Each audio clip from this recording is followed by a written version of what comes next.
സന്തോഷം തോന്നുകയാണ്.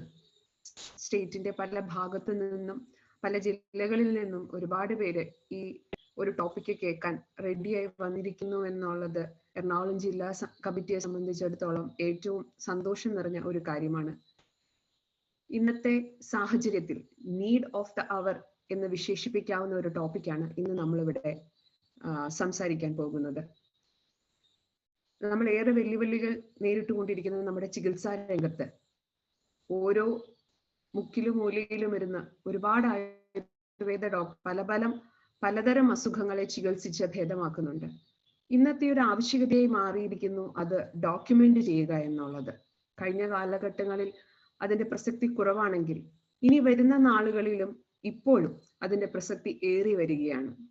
അത് മനസ്സിലാക്കിക്കൊണ്ട് തന്നെയാണ് ഇങ്ങനെയൊരു വിഷയത്തെക്കുറിച്ച് ആലോചിക്കുകയും അതിനുവേണ്ടി ആരെ സമീപിക്കുമെന്ന് ചിന്തിച്ചപ്പോൾ ജിതേഷ് ഡോക്ടറുടെ പേര് ഞങ്ങളുടെ മനസ്സിൽ വരികയും സാറുമായിട്ട് സംസാരിക്കാൻ ഇടയായി. വളരെ സന്തോഷത്തോടു കൂടെ സാറ് ഈ ടോപ്പിക്ക് ചെയ്യാമെന്ന് സംബന്ധിക്കുകയും ആരെങ്കിലും ഇതുമായി മുന്നോട്ട് വരണമെന്ന് സാറിന്റെ മനസ്സിൽ ആഗ്രഹം ഉണ്ടായിരുന്നു എന്ന് തോന്നിപ്പോയി സാറ് സംസാരിച്ചപ്പോൾ. കൂടുതൽ ദീർഘിപ്പിക്കാതെ ഒറ്റവാക്കിൽ ഞാൻ ആശംസകളിലേക്ക് സ്വാഗതത്തിലേക്ക് കടക്കുകയാണ്. എറണാകുളം ജില്ലാ പ്രസിഡന്റ് ഡോക്ടർ മനു അർമംഗലത്തിനെ ഈ ഒരു മീറ്റിംഗിലേക്ക് സ്വാഗതം ചെയ്യുന്നു. ഒപ്പം ജില്ലയുടെയും പല ഭാഗത്തു നിന്നും ഇവിടെ സന്നിഹിതരായിരിക്കുന്ന സീനിയർ ഡോക്ടേഴ്സ്, ഒപ്പം മറ്റ് ഭാരവാഹികൾ എല്ലാവർക്കും ഒറ്റവാക്കിൽ ഞാൻ സ്വാഗതം ആശംസിക്കുകയാണ്. കൂടാതെ ഇന്നത്തെ ഏറ്റവും വിശിഷ്ടാതിഥിയായിരിക്കുന്ന നമ്മളുടെ ക്ഷണം സ്വീകരിച്ച് നമ്മുടെ ക്ലാസ് എടുക്കാൻ വന്നിരിക്കുന്ന ജിതേഷ് ഡോക്ടറിനെയും വളരെ സ്നേഹാദരങ്ങളോടുകൂടെ ഈ ഒരു വെബിനാറിലേക്ക് സ്വാഗതം ചെയ്യുന്നു. Welcome doctor. എല്ലാവർക്കും നന്ദി. Thank you, Dr. Elizabeth. Documentation of cases in general practice from consultation to publication. Documentation അത് ഓരോ ഡോക്ടർമാരുടെയും വളരെ അത്യന്താപേക്ഷിതമാണ്. ഓരോ രോഗിയും നമ്മൾക്ക് നൽകുന്ന അമൂല്യമായ വിവരങ്ങളാണ് നമുക്ക് കിട്ടുന്നത്. നമ്മുടെ ഫലവത്തായ ചികിത്സയിലൂടെ ലഭിക്കുന്ന ശക്തമായ ഈ തെളിവുകൾ ഡോക്യുമെന്റ് ചെയ്ത് പ്രസിദ്ധീകരിക്കേണ്ടതുണ്ട്. അതിലൂടെ നമ്മുടെ ആയുർവേദ സമൂഹത്തിന്റെ വിശ്വാസ്യതയും സ്വീകാര്യതയുമാണ് വർദ്ധിപ്പിക്കുന്നത്. ഇന്നത്തെ ഈ സെഷൻ ഡോക്യുമെന്റേഷന്റെ പ്രാധാന്യവും എഫക്റ്റീവായി അത് എങ്ങനെ ചെയ്യാമെന്നും നമ്മുടെ ഫൈൻഡിങ്സ് എങ്ങനെ പബ്ലിഷ് ചെയ്യാമെന്നുമാണ് നമ്മളെ പഠിപ്പിക്കുന്നത്. ഈ ഒരു അറിവ് ആയുർവേദത്തെ സംരക്ഷിക്കുന്നതിനും പ്രചരിപ്പിക്കുന്നതിനും അത് സഹായിക്കും. കൂടാതെ നമ്മുടെ ശാസ്ത്രത്തിന്റെ വളർച്ചയും അതിന്റെ അംഗീകാരവും ഉറപ്പുവരുത്തുകയും തന്നെ ചെയ്യും. നമുക്ക് ഇന്നിവിടെ നമ്മുടെ ഫാക്കൽറ്റിയായിട്ട് ലഭിച്ചിരിക്കുന്നത് ഡോക്ടർ ജിതേഷ് എം കെ സാറാണ്. അദ്ദേഹം senior medical officer and HOD, quality control department, ആയുർവേദശാല, Kottayam. Dr. Jitesh M.K. is a physician of Kottakkal Ayurvedishala who has completed his DMS from Rajiv Gandhi University of Health Science in the year 2004. And soon he joined Ayurvedishala as assistant physician. Later, he went for his postgraduate studies in Shastra and Vaishyakalpana under RGHS. Presently, he is working as HOD in Quality Control Department in Ayurvedishala. He has handled more than 100 classes ranging from international to national level in the field of Shastra. He has to his credit around 10 articles in various reputed peer-reviewed journals. Currently, Dr. Jitesh is doing a part-time PhD in Kanjivaram University. I welcome Dr. Jitesh sir to handle this session and the General Secretary of AMA Ernakulam District to moderate the session. Over to you, sir.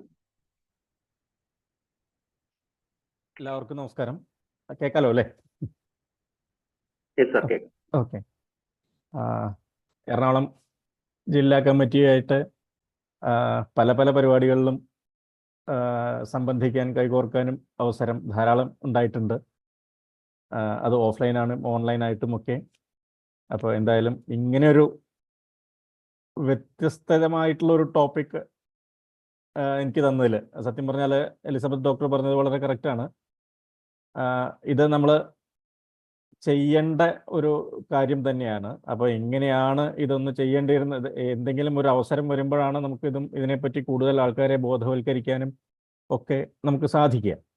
അപ്പോൾ അതിനായിട്ടൊരു അവസരം കാത്തു നിൽക്കുകയാണ് എന്ന് തന്നെ നമുക്ക് പറയാം ശരിക്കും. അപ്പോൾ നോർമലി ഇങ്ങനൊരു അവസരം തന്ന എറണാകുളം ജില്ലാ കമ്മിറ്റിക്കും പ്രത്യേകിച്ച് സാദർ സാറിനുമൊക്കെ ഞാൻ ആദ്യം തന്നെ ഞാൻ നന്ദി അറിയിക്കുന്നു. പിന്നെ പൊതുവെ പ്രധാനമായിട്ട് ഇത്തരം ടോപ്പിക്കുകൾ ഒരു അക്കാഡമിക് ബാക്ക്ഗ്രൗണ്ട് ഉള്ള ആൾക്കാർ കൈകാര്യം ചെയ്തു വരുന്ന ഒരു വിഷയമാണ്. അപ്പോൾ ഞാനൊരു സാധാരണ ഒരു ജനറൽ പ്രാക്ടീഷണറാണ്.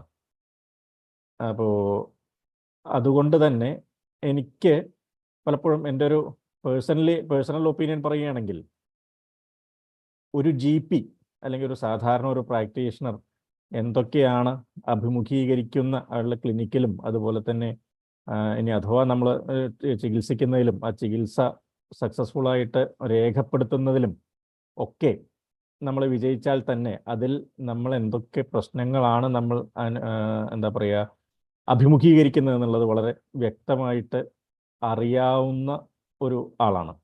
അപ്പോൾ അതുകൊണ്ട് തന്നെ നമ്മളൊരു കാര്യത്തിലേക്ക് ഇറങ്ങുമ്പോൾ അതിൻ്റെ എല്ലാ ഭാഗങ്ങളും കൂടുതൽ വ്യക്തമായിട്ട് നമ്മൾ പ്ലാൻ ചെയ്തിട്ട് തന്നെ ഇറങ്ങേണ്ട ഒരു വിഷയമാണ്. കാരണം ഒരു കേസ് ഡോക്യുമെൻ്റ് ചെയ്യുക എന്ന് പറയുകയാണെങ്കിൽ പലപ്പോഴും എനിക്കൊരു സംശയം തോന്നാറുണ്ട്. പലപ്പോഴും നമ്മളത് നല്ല രീതിയിൽ ഡോക്യുമെൻ്റ് ചെയ്യപ്പെട്ടു എന്ന് നമ്മൾ പലപ്പോഴും കരുതുന്നുണ്ടെങ്കിൽ നമ്മളത് ഒരു കേസ് വന്നു, ആ കേസിൻ്റെ ഡീറ്റെയിൽസ് നമ്മൾ എടുത്തു വെച്ചു, ശേഖരിച്ചു വെച്ചു, അതിൻ്റെ ബിഫോർ ആൻഡ് ആഫ്റ്റർ പിക്ചർ നമ്മൾ എടുത്തു വെച്ചു, അല്ലെങ്കിൽ റിപ്പോർട്ട്സിൻ്റെ പിക്ചർ നമ്മൾ എടുത്തു വെച്ചു, നമ്മൾ അതോടെ നമ്മുടെ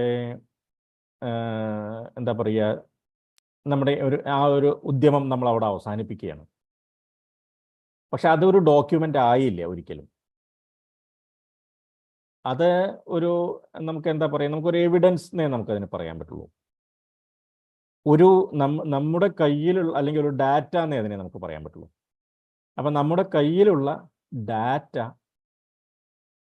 പുറത്തുള്ള ഒരാൾ അനലൈസ് ചെയ്ത് അത് ക്രിട്ടിസൈസ് ചെയ്ത് അത് ശരിയാണ് എന്ന് സാക്ഷ്യപ്പെടുത്തണം.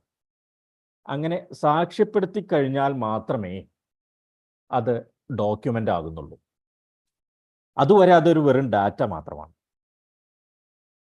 അപ്പോൾ നമുക്കറിയാം, നമ്മുടെ എല്ലാവരുടെ കയ്യിലും ധാരാളം ഡാറ്റകൾ ഉണ്ടാവും. ഈ ഡാറ്റ എങ്ങനെ ഡോക്യുമെൻ്റ് ആയിട്ട് മാറ്റാം, അതാണ് നമ്മൾ ഏറ്റവും ശ്രദ്ധിക്കേണ്ടത്. അപ്പോൾ നമുക്ക് എന്തായാലും ടോപ്പിക്കിലേക്ക് കിടക്കാം. ഞാൻ സ്ക്രീൻ ഷെയർ ചെയ്യും.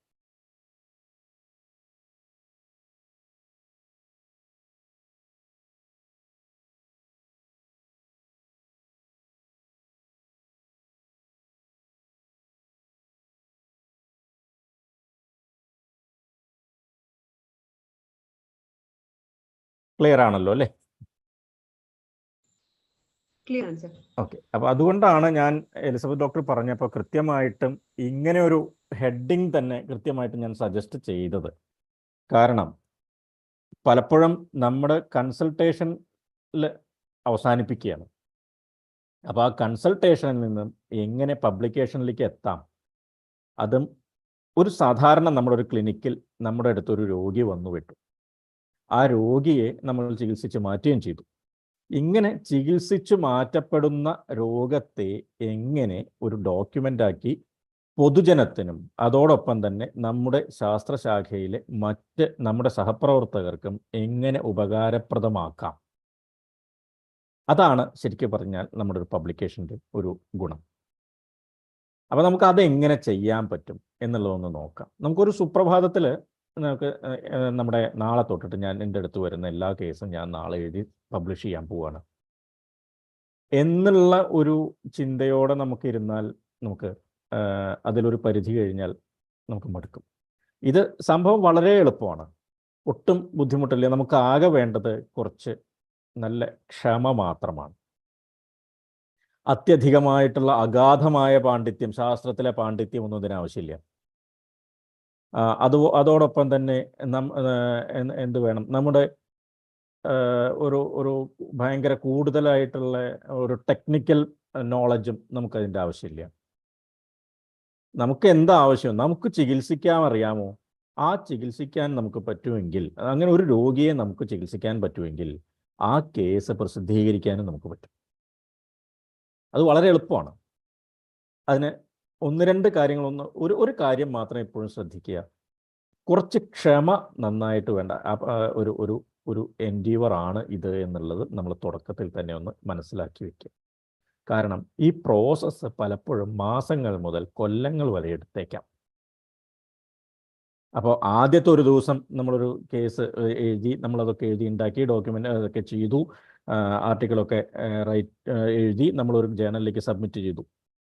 ആ ജേണലിൻ്റെ ഫസ്റ്റ് റിവ്യൂ കഴിഞ്ഞ് വരാൻ, എഡിറ്റോറിയൽ റിവ്യൂ കഴിഞ്ഞ് വരാൻ ചിലപ്പോൾ ഒരു 3 മാസം എടുക്കും. അത് കഴിഞ്ഞാൽ ഫസ്റ്റ് പിയർ റിവ്യൂ കഴിഞ്ഞ് വരാൻ വീണ്ടും ഒരു 3 മാസം എടുക്കും. സെക്കൻഡ് പിയർ റിവ്യൂ കഴിഞ്ഞ് വരാൻ വീണ്ടും ഒരു 3 മാസം എടുക്കും. ചിലപ്പോൾ ഈ 3, 6, 9 മാസം കഴിഞ്ഞിട്ടായിരിക്കാം ആ ആർട്ടിക്കിൾ റിജക്റ്റ് ചെയ്തു എന്നുള്ള വിവരം പറയുക. അറ്റ് എ ടൈം നമ്മൾ ഒരു ജേണലിലേക്ക് മാത്രമേ സബ്മിറ്റ് ചെയ്യാൻ പാടൂ. 2 3 ജേണലിലേക്ക് അറ്റ് എ ടൈം സബ്മിറ്റ് ചെയ്യുന്നത് ഒരു എന്താ പറയുക, എത്തിക്കൽ പ്രശ്നമായിട്ടാണ് പരിഗണിക്കപ്പെടുന്നത്. അപ്പോൾ അവിടെ നമ്മുടെ ഒരു 8 9 മാസം നമ്മളവിടെ പോവുകയാണ്. നമ്മൾ വീണ്ടും ഇതിൻ്റെ ആദ്യം തൊട്ടിട്ട് നമ്മൾ സ്റ്റാർട്ട് ചെയ്യണം. അപ്പം അങ്ങനെയൊക്കെയുള്ള നമുക്ക് പലപ്പോഴും ഒരു കേസ് ഡോക്യുമെൻ്റ് ചെയ്ത് പബ്ലിഷ് ചെയ്ത് എടുക്കപ്പെടാൻ ചിലപ്പോൾ 2 3 കൊല്ലം എടുത്തേക്കാം എന്നുള്ള ഒരു മൈൻഡ് സെറ്റ് നമ്മൾ ആദ്യം തന്നെ ഉണ്ടാക്കിയെടുക്കും. അതിൽ നമ്മൾ എന്താ പറയുക, നമുക്ക് അത്രയ്ക്കുള്ള ക്ഷമ നമുക്ക് അച്ചീവ് ചെയ്യാൻ പറ്റിയെങ്കിൽ പിന്നെ ബാക്കിയെല്ലാം വളരെ ഈസിയാണ്. നമുക്കത് എന്താണെന്നുള്ളത് നോക്കിയോ. ഇതൊരു ഭയങ്കര ഡ്രൈ ടോപ്പിക്കാണ്. അപ്പോൾ അതുകൊണ്ട് തന്നെ കഴിയുന്നിടത്തോളം രസകരമായിട്ട് കൊണ്ടുപോകാൻ പറ്റുന്ന രീതിയിൽ ഞാൻ ഉൾപ്പെടുത്തിയിട്ടുണ്ട്. ഭയങ്കര എന്താ പറയുക, അഗാധ പാണ്ഡിത്യം ഉള്ള ഇതൊന്നുമല്ല. ഇതിന് പ്രത്യേകിച്ചും എന്താണോ ടെക്സ്റ്റിൽ പറഞ്ഞിരിക്കുന്നത് അതിനെ നമ്മൾ, അല്ലെങ്കിൽ നിയമങ്ങളിൽ പറഞ്ഞിരിക്കുന്നത് എന്താണോ അതിനെ നമ്മൾ പവർ പോയിന്റ് ആക്കുന്നു എന്നുള്ളത് മാത്രമേ ഇതിലുള്ളൂ. ശരിക്കും നമുക്ക് എന്തായാലും ടോപ്പിക്കിലേക്ക്. ഏറ്റവും പ്രധാനമായിട്ടുള്ളത് നമ്മൾ എന്തിനു ചെയ്യണം എന്നുള്ളതാണ്. എന്ത് ചെയ്യണം, എന്ത് കേസാണ് നമ്മൾ ആദ്യം ചെയ്യേണ്ടത്, അതുപോലെ തന്നെ അത് എന്തിനാ ആവശ്യം, എന്തുകൊണ്ടാണ് ചെയ്യണത്, അതെങ്ങനെ ചെയ്യണം. ഈ 3 കാര്യങ്ങൾ നമുക്ക് ആദ്യം ഒരു ക്ലിയർ പിക്ചർ ഉണ്ടാവണം. എന്ത് തരം കേസ് നമ്മൾ ചെയ്യണം, അതുപോലെ തന്നെ അത് ചെയ്യേണ്ടതിൻ്റെ എന്ത് തരം കേസ് നമ്മൾ ചെയ്യണം എന്നുള്ളത് നമ്മൾ വഴിയെ നമുക്ക് മനസ്സിലാവും. എന്തുകൊണ്ട് ചെയ്യണം, എന്തിനു വേണ്ടിയിട്ടത് ചെയ്യണത്, എന്ത് കാര്യം എന്ന് തോന്നുന്നുണ്ടാവും പലപ്പോഴും, അല്ലേ? പലപ്പോഴും തോന്നുന്നുണ്ടാവും. പലപ്പോഴും ഇത് കാശ് ചെലവുള്ള കാര്യം കൂടിയാണ്. പല ജേണലിലും പബ്ലിഷ് ചെയ്യാൻ പലപ്പോഴും 5000 മുതൽ 10000 രൂപ വരെ ഏറ്റവും മിനിമം വേണ്ടി വരും. പ്രിഡേറ്ററി ജേണലുകളല്ലാത്ത നല്ല ജേണലുകളാണെങ്കിൽ പോലും നമ്മൾ കാശ് അങ്ങോട്ട് കൊടുത്തിട്ടാണ് നമ്മൾ പബ്ലിഷ് ചെയ്തെടുക്കുന്നത്. സാധാരണ പീരിയോഡിക്കൽസിലും ന്യൂസ് പേപ്പറിലും അതുപോലെ മറ്റുള്ള മാഗസിൻസിലും ഒക്കെ എഴുതി കഴിഞ്ഞാൽ നമുക്ക് ഇങ്ങോട്ട് കാശ് കിട്ടും. അതിന് പകരം ഇത് നമ്മൾ കാശ് അങ്ങോട്ട് കൊടുത്തിട്ട് ചെയ്യിക്കുക. എന്തിനു വേണ്ടി? ഒരു കാര്യമാണ്, ഒന്ന് നമ്മൾ ചെയ്യുന്നത് പുറം ലോകം അറിയുക. അതിൽ നിന്ന് നമുക്ക് കിട്ടുന്ന ഒരു ആത്മരതി എന്ന് പറയാം. 1. 2, ഇത് ഒരു എവിഡൻസ് ആയിട്ട് നമുക്ക് പുറം ലോകത്തിലും അതുപോലെ മറ്റ് സയൻറ്റിഫിക് ഫ്രറ്റേണിറ്റിയിലും എല്ലാം അവതരിപ്പിക്കുകയും അതുവഴി നമ്മുടെ ശാസ്ത്രത്തിനെതിരെയുള്ള കടന്നുകയറ്റത്തിനെ നമുക്ക് ഒരു പരിധിവരെ പ്രതിരോധിക്കാനും സാധിക്കാനുള്ള ഡാറ്റ കളക്ഷൻ ആക്കിയിട്ട് വയ്ക്കും. അതോടൊപ്പം തന്നെ പിന്നെ ഏറ്റവും പ്രധാനമായിട്ടുള്ളത് പുതിയൊരു വിവരം നമുക്ക് കിട്ടുകയാണ്. ഒരു പുതിയൊരു വേ ഓഫ് തിങ്കിങ് നമുക്ക് കിട്ടുകയാണ്.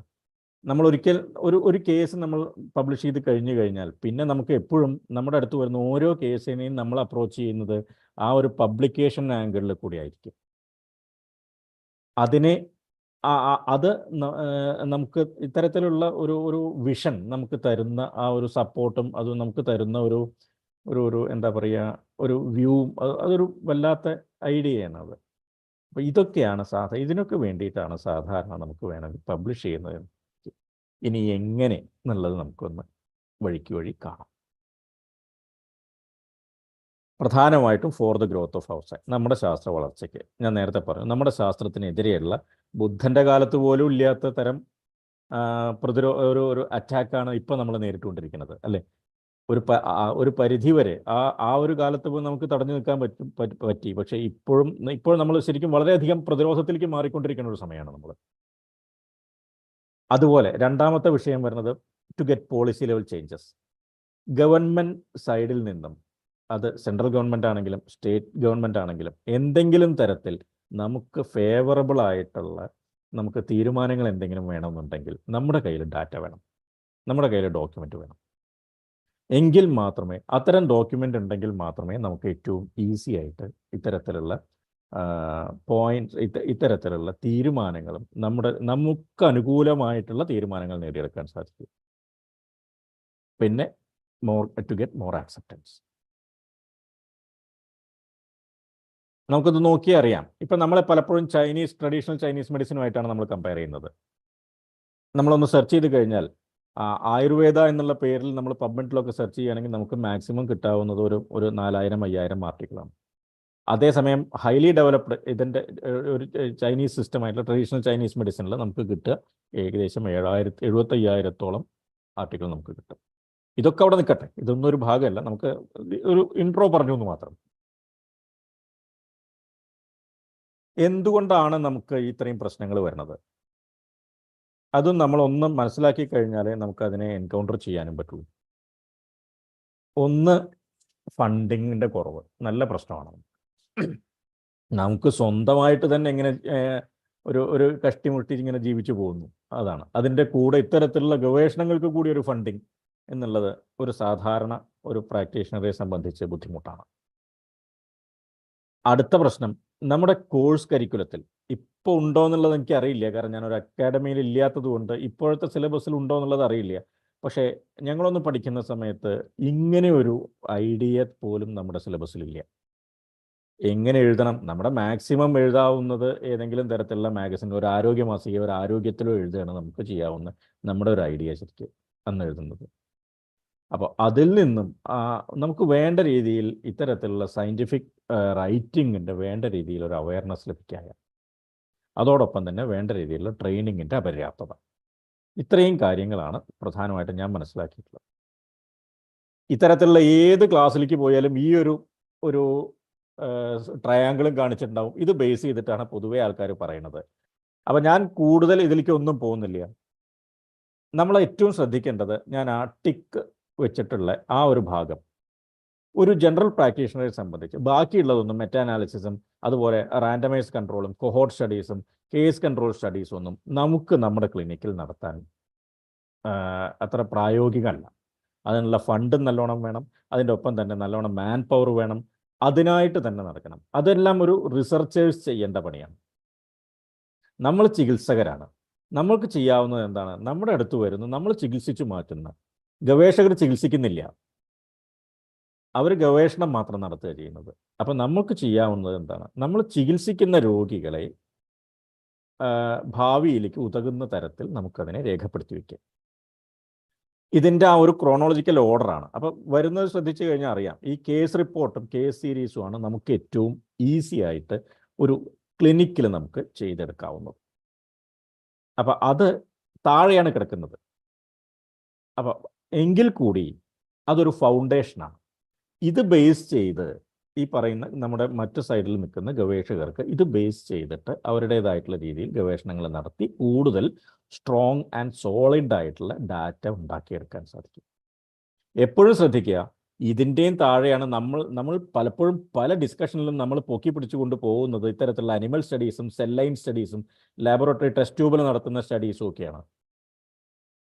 അത്തരം സ്റ്റഡീസിനൊക്കെ വളരെ വളരെ ലിമിറ്റഡ് വാല്യൂസേ സയൻറ്റിഫിക് വേൾഡിലുള്ളൂ. സെൽ ലൈൻ സ്റ്റഡീസിനും അനിമൽ സ്റ്റഡീസും നോക്കിയാൽ ഒരു സിംഗിൾ കേസ് റിപ്പോർട്ടിൻ്റെ പോലും താഴെയാണ് ഈ അനിമൽ സ്റ്റഡീസും cell line സ്റ്റഡീസും.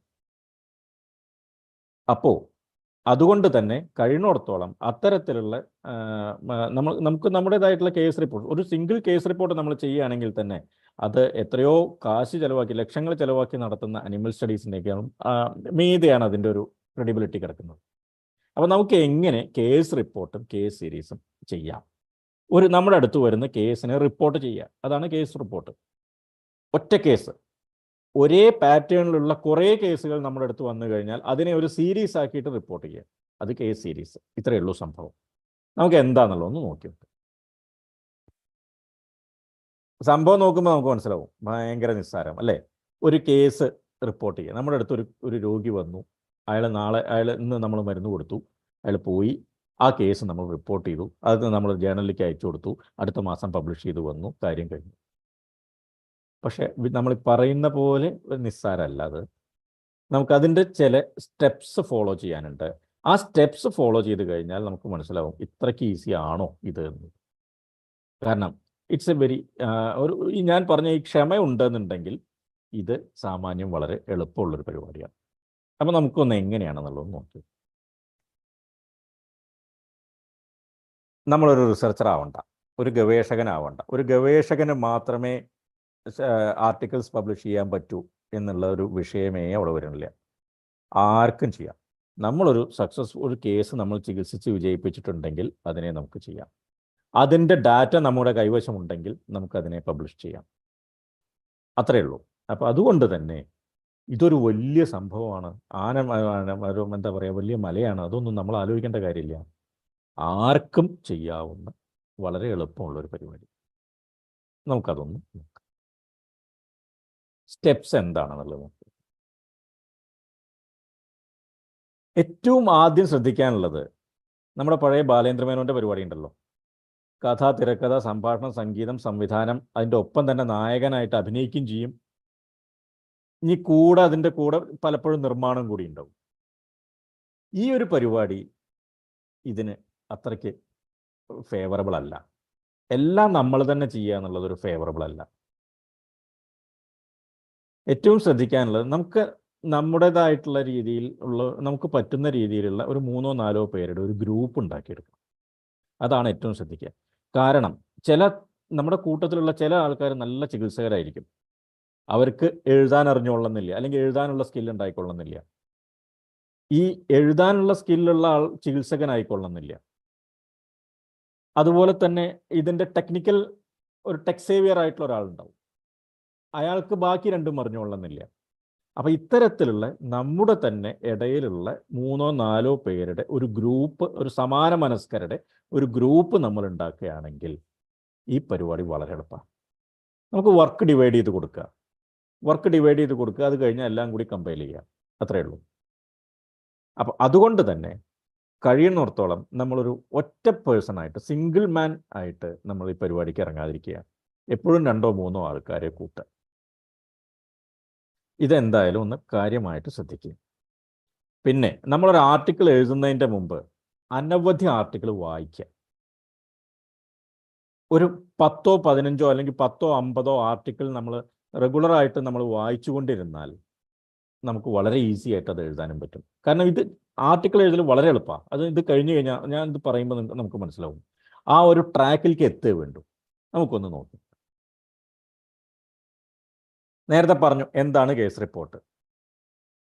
A detailed report of the symptoms, signs, diagnosis, treatment. അത്ര തന്നെ. നമ്മൾ എന്താണോ നമ്മൾ സാധാരണ കേസ് ഷീറ്റ് എഴുതുന്നില്ലേ, നമ്മുടെ UG അല്ലെങ്കിൽ നമ്മുടെ കോളേജ് ടൈമിൽ നമ്മൾ കേസ് ഷീറ്റ് എഴുതുന്നു. ആ കേസ് ഷീറ്റിനെ ഒരു ആർട്ടിക്കിൾ രൂപത്തിലേക്ക് ആക്കി. അത്ര തന്നെ ഈ കേസ് റിപ്പോർട്ടുള്ളൂ. ഒരേ രീതിയിലുള്ള 5-6 അല്ലെങ്കിൽ 5-10 കേസുകൾ ഒന്നിച്ച് ചേർത്തിട്ട് ഒരു സ്റ്റാറ്റിസ്റ്റിക്കലി ഒരു ഡാറ്റ കൂടി നമ്മളതിനെ വെരിഫൈ ചെയ്ത് സബ്മിറ്റ് ചെയ്ത് കഴിഞ്ഞാൽ അത് കേസ് സീരീസ് ആയി. ഇത്രയേ ഉള്ളൂ. അപ്പോൾ എങ്ങനെയാണ് എഴുതുക? ഏറ്റവും വലിയ പ്രശ്നം നമ്മൾ ഫേസ് ചെയ്യുന്ന ഒരു പ്രശ്നം ഇവിടെ ഇതാണ്. ഇതിൻ്റെ വേർഡ്സ് ഈ കേസ് റിപ്പോർട്ടിൻ്റെ പല ജേർണലുകളിലും മാക്സിമം അലൗബിൾ വേർഡ് 1000 മുതൽ 1500 വരെയാണ്. അത് പലപ്പോഴും അതുപോലെ റെഫറൻസ് ഒരു 5 മുതൽ 10 വരെ റെഫറൻസും. നമ്മളിപ്പോൾ നമ്മുടെ പലപ്പോഴും ഉള്ളൊരു പ്രശ്നം, എനിക്കൊക്കെ ഉണ്ടായിരുന്ന ഒരു പ്രശ്നമാണ്, അത് എഴുതി തുടങ്ങുമ്പോൾ ഞാൻ ഫേസ് ചെയ്തൊരു പ്രശ്നമാണ്. ഇപ്പോൾ ഒന്ന് ആലോചിച്ചറിയാം, നമ്മുടെ ശാസ്ത്രം എങ്ങനെയാണ്. അഷ്ടാംഗ സംഗ്രഹം എടുത്തു നോക്കിയാൽ അറിയാം. അഷ്ടാംഗ സംഗ്രഹത്തിൽ ഇപ്പോൾ നമ്മൾ ദോഷാദി വിജ്ഞാനം എടുക്കുകയാണെങ്കിൽ, വേറൊന്നും കൊണ്ടുമല്ല കേട്ടോ, ഇത് എന്ത് ടോപ്പിക്കാണെങ്കിലും ഒരു 1-2 ശ്ലോകം പറഞ്ഞില്ലെങ്കിൽ നമുക്കൊരു സ്വസ്ഥത ഇല്ല. അതുകൊണ്ടാണ് നമ്മൾ സൂത്ര രൂപത്തിലാണ് നമ്മളെല്ലാം എഴുതിയിരിക്കുന്നത് അല്ലേ. സൂത്രങ്ങൾ, അഷ്ടാംഗ ഹൃദയം സൂത്രമാണ്. എന്താ സൂത്രം?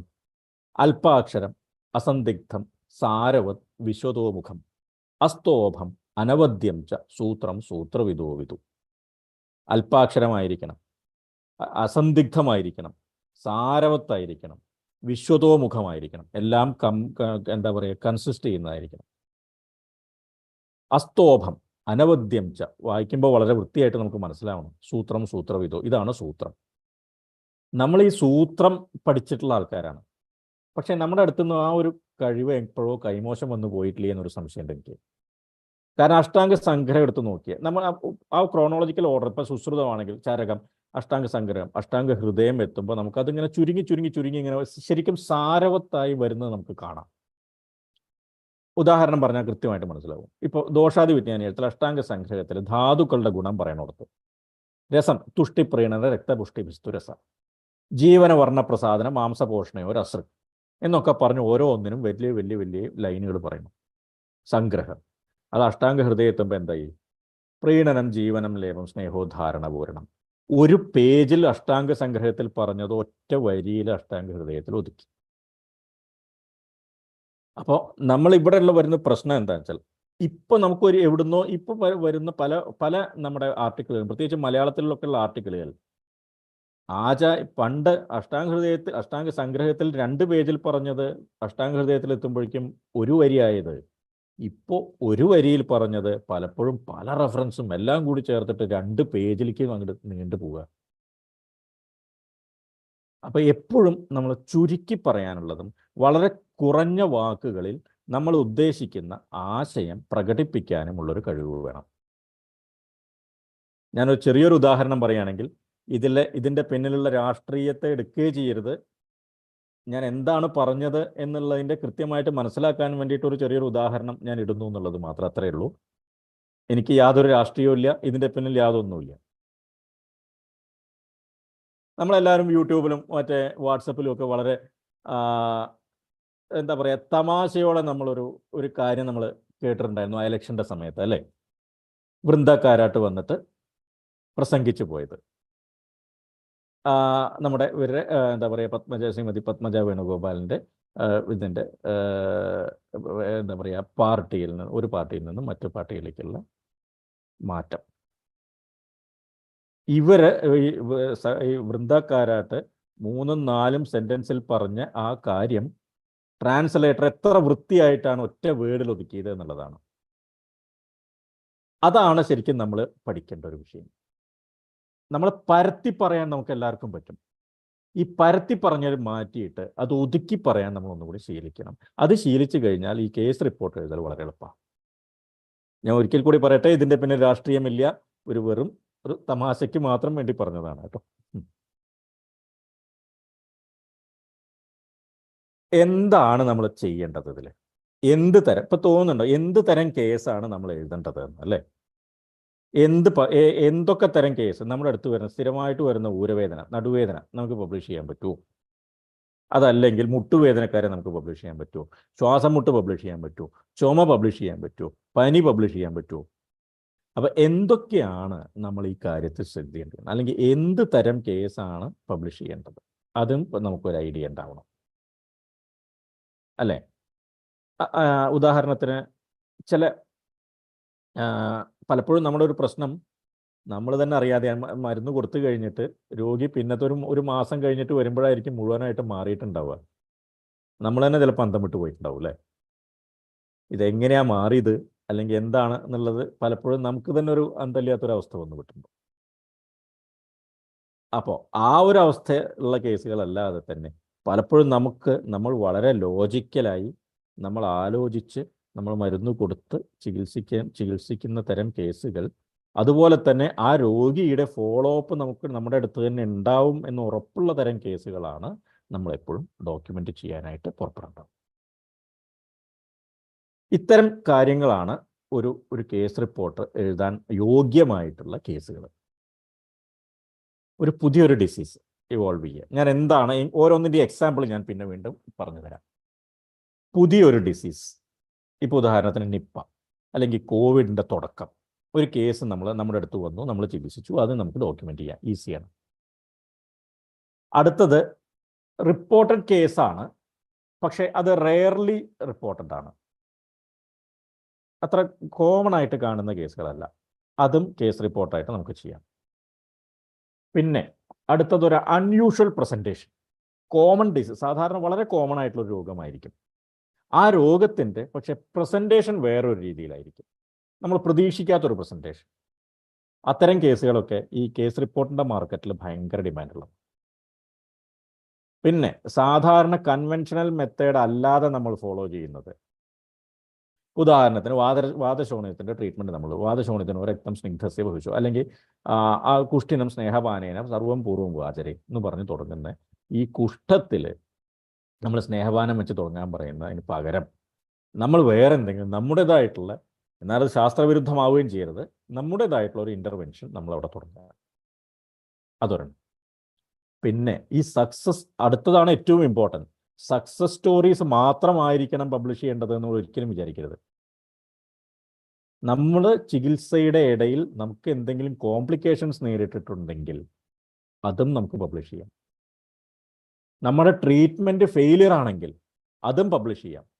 ചില ജേർണലുകളുണ്ട് ഈ ഫെയിലിയർ കേസുകൾ മാത്രം പബ്ലിഷ് ചെയ്യുന്നത്, journal of negative case reports എന്ന് പറയുന്നത്.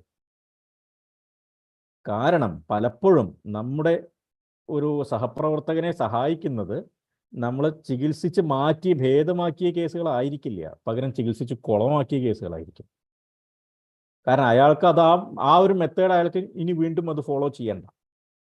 അപ്പോൾ എപ്പോഴും എന്തെങ്കിലും തരത്തിലുള്ള കോംപ്ലിക്കേഷൻസ് ഉണ്ടായി, ഇപ്പം നിങ്ങൾ രക്തമോഷണം ചെയ്യുമ്പോൾ എന്തെങ്കിലും ഒരു കോംപ്ലിക്കേഷൻ, അതല്ലെങ്കിൽ വസ്തി ചെയ്യുമ്പോൾ എന്തെങ്കിലും ഒരു കോംപ്ലിക്കേഷൻ നിങ്ങൾക്ക് കണ്ടു, അത്തരത്തിലുള്ള ഒരു അൺഎക്സ്പെക്റ്റഡ് കോംപ്ലിക്കേഷൻസ് അത് നിങ്ങൾക്ക് പ്രസൻറ്റ് ചെയ്യാം.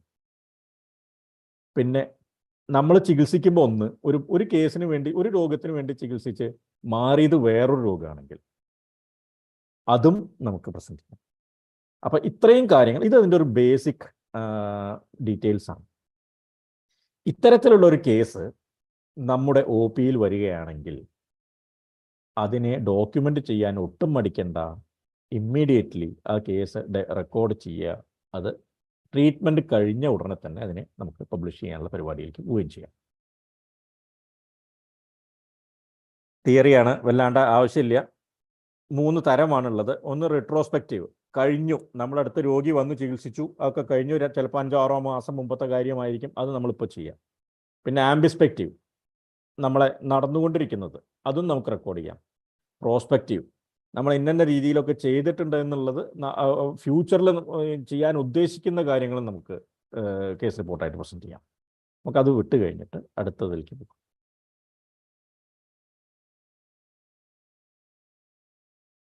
ഇതാണ് ഏറ്റവും വലിയൊരു പ്രശ്നം അല്ലേ, ആർട്ടിക്കിൾ എങ്ങനെ എഴുതണം. ഞാൻ നേരത്തെ പറഞ്ഞു, എപ്പോഴും ഏറ്റവും വേണ്ടത് ജേണൽ തിരഞ്ഞെടുക്കുകയാണ്. കാരണം ഓരോ ജേണൽ തിരഞ്ഞെടുക്കുന്നത് എങ്ങനെയെന്നുള്ളത് ഞാൻ നാളത്തെ ക്ലാസ്സിൽ പറയാം. ആദ്യം എഴുതാനുള്ളത് പഠിച്ചു കഴിഞ്ഞിട്ട് ജേണൽ തിരഞ്ഞെടുത്തിട്ട് കാര്യമുള്ളൂ. അപ്പം നമുക്ക് ആദ്യം, പക്ഷേ ഓരോ ജേണലും ഓരോ രീതിയിലാണ് എഴുതേണ്ടത്. ഇപ്പോൾ ഒരു ഉദാഹരണം പറയുകയാണെങ്കിൽ JIM എന്ന് പറഞ്ഞിട്ടൊരു ജേണലുണ്ട്, journal of Ayurveda and integrative medicine. നല്ല ജേണലാണ്. ഭൂഷൺ പട്വർദ്ധൻ സാറിൻ്റെ ഇതിൽ ചേരുന്ന നല്ല വളരെ ജെനുവിൻ ആയിട്ടുള്ള ജേണലാണ്. നമ്മൾ അതിൽ എഴുതുമ്പോൾ അതിൽ സാൻസ്ക്രിറ്റ് വേർഡ്സൊക്കെ അതിൽ ഡയക്രിറ്റിക്സിലാണ് എഴുതേണ്ടത്. അതേസമയം തന്നെ അനൽസ് ഓഫ് ആയുർവേദ എന്ന് പറഞ്ഞിട്ട് ഡൽഹി ബേസ്ഡ് ആയിട്ടുള്ള രാമഹർഷൻ സിംഗ് സാറിൻ്റെ വേറൊരു ജേണലുണ്ട്. അതിൽ ഈ മറ്റേ സാൻസ്ക്രിറ്റ് വേർഡ്സൊക്കെ ഇറ്റാലിക്സിലാണ് എഴുതേണ്ടത്. അപ്പം ഇങ്ങനെ തന്നെയാണ് ഓരോ കാര്യങ്ങളും. ചില ജേണലുകളിൽ ഈ സാൻസ്ക്രിറ്റ് വേർഡ്സിൻ്റെ ട്രാൻസ്ലേഷൻ കൊടുക്കണം, ബ്രാക്കറ്റിൽ കൊടുക്കണം, ചിലതിൽ അത് കൊടുക്കണ്ട. അപ്പോൾ ഏത് ജേണലിലേക്കാണ് നമ്മൾ അയക്കാൻ ഉദ്ദേശിക്കുന്നത് എന്നുള്ളതിനെ പറ്റിയിട്ട് ആദ്യം ഒരു ഐഡിയ ഉണ്ടാക്കുക. അതിനുശേഷമാണ് നമ്മൾ എഴുതി തുടങ്ങേണ്ടത്. ആ ജേണലിൻ്റെ ഇൻസ്ട്രക്ഷൻ ഫോർ ഓതേഴ്സ് വളരെ കൃത്യമായിട്ട് വായിച്ച് മനസ്സിലാക്കുക. അതിനൊപ്പം തന്നെ പേഷ്യൻറ്റിൻ്റെ കയ്യിൽ നിന്നും കൺസെൻറ്റ് എഴുതി വാങ്ങുകയും ചെയ്യാം. അതും നിർബന്ധമാണ്. കാരണം പല ജേണലുകളിലും അവസാനം ചോദിക്കുന്നുണ്ട്, സബ്മിറ്റ് ചെയ്യാൻ പറയുന്നുണ്ട്, പേഷ്യൻ്റ് ഇൻഫോംഡ് കൺസെൻറ്റ് സബ്മിറ്റ് ചെയ്യാൻ പറയുന്നുണ്ട്. അപ്പം അതും പ്രത്യേകമായിട്ടും ശ്രദ്ധിക്കും. ഇനി structure of A case report and case series എന്താണെന്നുള്ളത് നോക്കുക. അത് ടൈറ്റിലിൽ തുടങ്ങിയിട്ട് ടേബിൾസിലോ അല്ലെങ്കിൽ ലെജൻസിലോ അവസാനിക്കുന്ന ഒരു സാധനമാണ്. ഇനി കേസ് റിപ്പോർട്ട് എഴുതാൻ, അതായത് ടൈറ്റിൽ ഉണ്ട്, അബ്സ്ട്രാക്റ്റ് ഉണ്ട്, കീവേഡ്സ് ഉണ്ട്, ഇൻട്രൊഡക്ഷൻ ഉണ്ട്, ഒബ്ജക്റ്റീവ് ഉണ്ട്, patient information, result, discussion, conclusion, acknowledgement, reference, tables. ഇതിലേതാണ് ആദ്യം എഴുതേണ്ടത്?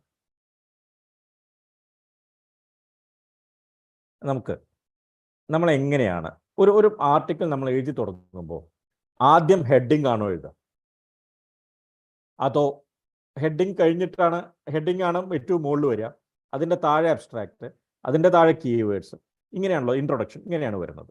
ഇതിൽ നമ്മൾ എഴുതുമ്പോൾ ഏറ്റവും ആദ്യം എഴുതി തുടങ്ങേണ്ടത് എവിടെ നിന്നാണ്? ടൈറ്റിലാണോ, അതോ അബ്സ്ട്രാക്റ്റ് വെച്ചിട്ടാണോ, അതോ ഇൻട്രൊഡക്ഷൻ ആണോ? എപ്പോഴും അബ്സ്ട്രാക്റ്റ് ഏറ്റവും അവസാനം എഴുതാൻ പാടും. നമ്മുടെ ആർട്ടിക്കിൾ മുഴുവൻ കഴിഞ്ഞ് എല്ലാം കംപ്ലീറ്റ് ആയതിനു ശേഷം മാത്രമേ അബ്സ്ട്രാക്റ്റ് എഴുതാൻ പാടൂ. അബ്സ്ട്രാക്റ്റും കൂടി എഴുതി കഴിഞ്ഞതിന് ശേഷമേ ടൈറ്റിൽ എഴുതാൻ പാടൂ. അതാണ് ഏറ്റവും ശ്രദ്ധിക്കേണ്ടത്. എപ്പോഴും നമ്മൾ എഴുതി തുടങ്ങേണ്ടത് ഇൻട്രൊഡക്ഷൻ വെച്ചിട്ടാണ്. എങ്ങനെയാണ് ഇൻട്രൊഡക്ഷൻ എന്നുള്ളത് നമുക്ക് 3 തരം ജേണലുകളുണ്ട്. ഒന്ന് പ്യുവർ ആയുർവേദ ജേണലുകൾ. 2 നമ്മുടെ ആർട്ടിക്കിളുകൾ ആക്സെപ്റ്റ് ചെയ്യുന്ന 3 തരം ജേണലുകളാണ്. അത് നാളത്തെ ക്ലാസ്സിൽ ഡീറ്റെയിൽ ആയിട്ടുണ്ട്. ആയുർവേദിക് ജേണലുകൾ, പിന്നെ CAM journal, complementary and alternative medicine എന്ന് പറഞ്ഞിട്ടുള്ള 3ാമത്തെ മോഡേൺ മെഡിസിൻ ജേണൽ. അപ്പോൾ ഇത് ഓരോന്നിൻ്റെയും വ്യത്യാസമുണ്ട്. നമുക്ക് എന്തൊക്കെയാണ് ഇൻട്രൊഡക്ഷനിൽ ഇൻക്ലൂഡ് ചെയ്യേണ്ടത് എന്നുള്ളത് നോക്കാം. ഒരു കേസിൻ്റെ ഇത് വെച്ചിട്ട്, ഹെൽപ്പ് വെച്ചിട്ട് ഏറ്റവും ശ്രദ്ധിക്കാനുള്ളത് ബാക്ക്ഗ്രൗണ്ട് ഇൻഫർമേഷൻ. നമ്മളിപ്പോൾ ഒരു ഉദാഹരണം, ഒരു കേസ് എടുക്കുകയാണെങ്കിൽ ആ കേസിനെ പറ്റിയിട്ട് എന്താണ് ഇതുവരെ നടന്നിട്ടുള്ളത്, അതിൻ്റെ ഹിസ്റ്ററി എന്താണ്, അതിൻ്റെ ഏത് വർഷം, എന്നാണ് അത് കണ്ടുപിടിച്ചത്, അതിൻ്റെ പ്രിവാലൻസ് എത്രയുണ്ട്, അതായത് ലോകത്തിൽ എത്ര ആൾക്കാർക്ക് അതിൻ്റെ പ്രിവാലൻസ് എങ്ങനെയുണ്ട്, ഇന്ത്യയിൽ അതിൻ്റെ പ്രിവാലൻസ് എന്താണ്, അതുപോലെ തന്നെ അത് എത്രത്തോളം മനുഷ്യന് അപകടകരമായിട്ടുള്ളൊരു വസ്തുതയാണ്, ഒരു രോഗമാണ്. ഇതെല്ലാം കഴിഞ്ഞിട്ട് അതിൻ്റെ കണ്ടംപററി ട്രീറ്റ്മെൻറ്റ്, ഇപ്പോൾ നടക്കുന്ന ട്രീറ്റ്മെൻറ്റ് എന്താണ്, അതായത് മോഡേൺ മെഡിസിനിൽ അതിൻ്റെ ട്രീറ്റ്മെൻറ്റ് എന്താണ് ചെയ്തു വരുന്നത്, ആയുർവേദിക്കിൽ കൺവെൻഷനലായിട്ട് എന്താണ് അതിൻ്റെ ട്രീറ്റ്മെൻറ്റ്. ഇതാണ് ഇൻട്രൊഡക്ഷനിൽ നമ്മൾ ഇൻക്ലൂഡ് ചെയ്യേണ്ടത്. പിന്നെ അതായത് അതിൻ്റെ health and socio economic background, എന്താണ് രോഗം, ആ രോഗത്തിനെ പറ്റിയിട്ട് നമുക്ക് എന്തറിയാം, എന്തറിയില്ല, അതുപോലെ തന്നെ ഇതുവരെ നടന്നിട്ടുള്ള റിസർച്ചുകൾ എന്തൊക്കെയാണ്, ആ റിസർച്ചും ഇപ്പോൾ നമ്മുടെ അടുത്തുള്ള പേഷ്യൻറ്റും തമ്മിൽ എന്തെങ്കിലും തരത്തിലുള്ള ലിങ്ക് കിട്ടാതിരിക്കുന്ന ഒരവസ്ഥയുണ്ടോ. അതായത് ഇപ്പോൾ കുറേ റിസർച്ചുകൾ വന്നിട്ടുണ്ട്. ഇപ്പോൾ ഒരു ഉദാഹരണത്തിന്, ഇപ്പോൾ അമ്ലപിത്തത്തിൽ ദ്രാക്ഷാദി കഷായം കൊടുക്കുന്നതിനെ പറ്റിയിട്ട് കുറേ റിസർച്ചുകൾ വന്നിട്ടുണ്ട്. പക്ഷേ നമ്മുടെ അടുത്ത് വന്നിട്ടുള്ള രോഗിക്ക് ഇതേ കേസും ഇതേ പ്രസൻറ്റേഷനും ആണെങ്കിലും നമുക്ക് അമ്ലപിത്തത്തിൽ ദ്രാക്ഷാദി കഷായം കൊടുത്തിട്ട് വേണ്ട രീതിയിൽ റിസൾട്ട് കിട്ടിയില്ല എന്നുണ്ടെങ്കിൽ അതൊരു ഗ്യാപ്പാണ്. ഇതുവരെ നടന്നിട്ടുള്ള ഗവേഷണങ്ങളും പക്ഷേ നമുക്ക് വേണ്ട രീതിയിൽ റിസൾട്ട് കിട്ടാതിരിക്കലും തമ്മിലുള്ള ഗ്യാപ്പാണ്. ആ ഗ്യാപ്പ് എന്താണെന്നുള്ളത് നമ്മൾ കൃത്യമായിട്ട് എക്സ്പ്ലോർ ചെയ്യണം. ഇതുവരെ നടന്ന റിസർച്ച് എന്താണ്, നമ്മുടെ കേസ് എന്താണ്, അത് രണ്ടും തമ്മിൽ എവിടെയാണ് തമ്മിൽ ചേരാത്തത്, അത് കൃത്യമായിട്ടൊന്ന് മനസ്സിലാക്കാം. Specify the uniqueness of the case. ഒരു ഓസ്റ്റിയോ ആർത്രൈറ്റിസ് ആണെങ്കിലും, ഒരു തലവേദന, ട്രൈജമിനൽ ന്യൂറാൾജി ആണെങ്കിലും, മൈഗ്രെയിൻ ആണെങ്കിലും, എങ്ങനെയാണ് ഈ കേസ് സ്പെസിഫിക് ആവുന്നത് അല്ലെങ്കിൽ യുണീക്ക് ആവുന്നത്? ഓൾറെഡി ഇതുവരെ പബ്ലിഷ് ചെയ്തിട്ടുള്ള കേസുകളിൽ നിന്നും നമ്മുടെ കേസ് എങ്ങനെ വ്യത്യസ്തമാവുന്നു, അവിടെയാണ് നമ്മൾ പോയിന്റ് ഔട്ട് ചെയ്യേണ്ടത്. കാരണം ആ വ്യത്യസ്തതയാണ് നമ്മുടെ ആർട്ടിക്കിളിൻ്റെ സ്ട്രെങ്ത്. ഒരേപോലുള്ള ഇപ്പോൾ ഇതിനു മുമ്പ് വന്നിട്ടുള്ള ആർട്ടിക്കിളും ഇതും തമ്മിൽ യാതൊരു വ്യത്യാസവും ഇല്ലാന്നുണ്ടെങ്കിൽ പിന്നെ എന്തിനാണ് ഇത് പബ്ലിഷ് ചെയ്യണത് എന്നാണ് എഡിറ്റർ ചിന്തിക്കുക. പക്ഷേ ആ ആർട്ടിക്കിളും ഇതും തമ്മിൽ ഇന്ന വ്യത്യാസങ്ങളുണ്ട്, അതുകൊണ്ട് ഇതൊരു പുതിയ എന്താ പറയുക ഇൻ്റർവെൻഷൻ മെത്തേഡാണ് എന്നാണ് നമ്മൾ അവിടെ പ്രൂവ് ചെയ്യേണ്ടത്. അതാണ് നമ്മുടെ കേസിൻ്റെ യുണീക്നെസ്. ഇങ്ങനെ ഇൻട്രൊഡക്ഷൻ കഴിഞ്ഞ് വന്ന് അവസാനം അത് എൻഡ് ചെയ്യേണ്ടത് ഒബ്ജക്റ്റീവ് ഓഫ് ദ സ്റ്റഡി വെച്ചിട്ടാണ്. നമ്മൾ ഇൻട്രൊഡക്ഷനൊക്കെ പറഞ്ഞു കഴിഞ്ഞു. കഴിഞ്ഞു. ഇനിയാണ് ഒബ്ജക്റ്റീവ് ഓഫ് ദ സ്റ്റഡി. അത് ഒരൊറ്റ സെൻറ്റൻസ് മതി. എന്തിനാണ് നമ്മൾ ഈ സ്റ്റഡി ചെയ്യുന്നത്, അല്ലെങ്കിൽ ഈ കേസ് പ്രസൻറ്റ് ചെയ്യാനുള്ള കാരണം, എഴുതാനുള്ള കാരണം എന്താ? അതൊരു ഒറ്റ സെൻറ്റൻസിൽ എഴുതിയാൽ മതി. നമുക്കൊരു കേസ് വെച്ചിട്ട് നമുക്കൊന്ന് നോക്കി നോക്കാം. അതുപോലെ ശ്രദ്ധിക്കാനുള്ളത് എന്തൊക്കെയാണ് ഇൻക്ലൂഷനിൽ ഉൾക്കൊള്ളിക്കാൻ പാടില്ലാത്തത്. അതായത് നമ്മളിപ്പോൾ പറയാൻ പോകുന്ന, അല്ലെങ്കിൽ നമ്മളിപ്പോൾ എഴുതാൻ പോകുന്ന ആ സ്റ്റഡിയിൽ നിന്നും, ആ പഠനത്തിൽ നിന്നുള്ള ഒരു ഡാറ്റയും ഈ ഇൻട്രൊഡക്ഷനിൽ എഴുതാൻ പാടില്ല. ഇൻട്രൊഡക്ഷനിൽ എഴുതേണ്ടത് എന്താണോ ഇതുവരെ നമുക്കറിയാവുന്നത്, ആ കാര്യങ്ങളാണ് ഇൻട്രൊഡക്ഷനിൽ എഴുതേണ്ടത്. ഇനി നമ്മൾ ഇവിടുന്ന് അങ്ങോട്ട് അറിയാൻ പോകുന്ന കാര്യങ്ങളൊന്നും ഇൻട്രൊഡക്ഷനിൽ പാടില്ല. അതുപോലെ തന്നെ നമ്മളൊരു ആർട്ടിക്കിൾ റെഫറൻസ് ആയിട്ട് നമ്മൾ കോട്ട് ചെയ്യുന്നുണ്ടെങ്കിൽ അത് പിയർ റിവ്യൂഡ് ജേണലുകളിൽ നിന്നും മാത്രമായിരിക്കും. കുറേ എന്താ പറയുക, പ്രിഡേറ്ററി ജേണലുകളുണ്ട്, നമ്മുടെ ചാത്തൻ ജേണലുകൾ എന്ന് പറയുന്നത്, ചാത്തന്മാർ കൊണ്ടുവരുന്നു. ഇന്ന് നമ്മൾ അപ്ലൈ ചെയ്തു, അല്ല ഇന്ന് നമ്മൾ സബ്മിറ്റ് ചെയ്തു, നാളെ അതിൻ്റെ പിയർ റിവ്യൂ കഴിയും, മറ്റന്നാൾ പബ്ലിഷ് ചെയ്യും. അത്തരത്തിലുള്ള ജേണലുകൾ, അത്തരം ജേണലുകൾ നമ്മൾ ഒരിക്കലും റെഫറൻസ് ആയിട്ട് കോട്ട് ചെയ്യരുത്. അങ്ങനെ റെഫറൻസ് കോട്ട് ചെയ്യുമ്പോൾ തന്നെ, ചെയ്ത് കഴിഞ്ഞാൽ തന്നെ നമ്മൾ ടോട്ടൽ ആർട്ടിക്കിളിൻ്റെ വാല്യൂ കഴിഞ്ഞു. അത് മതി ആ ആർട്ടിക്കിൾ റിജക്റ്റ് ചെയ്യാനുള്ള കാരണം. അപ്പോൾ എപ്പോഴും ശ്രദ്ധിക്കുക, ആരോഗ്യമാസിക, ആരോഗ്യം, ഹിന്ദു പേപ്പർ, മാതൃഭൂമി, മനോരമ, അതല്ലെങ്കിൽ മറ്റുള്ള ഇങ്ങനത്തെ കുറേ മറ്റേ ട്രാവൽ ആൻഡ് ടൂറിസം മാഗസിൻസ്, ഇതിലൊന്നും നമ്മളൊരു റെഫറൻസ് ആയിട്ട് കൂട്ടരുത്. പിയർ റിവ്യൂഡ് ആർട്ടിക്കിൾ ജേണൽസ് മാത്രമേ, സ്റ്റാൻഡേർഡ് ജേണൽസ് നിന്ന് മാത്രമേ ഇത്തരത്തിലുള്ള ആർട്ടിക്കിൾസ് നമ്മൾ കോട്ട് ചെയ്യാൻ പാടുള്ളൂ. അതുപോലെ തന്നെ ഇവിടെ ഒരിക്കലും നമ്മുടെ ഒപ്പീനിയൻ എഴുതാൻ പാടില്ല ഈ ഇൻട്രൊഡക്ഷനിൽ.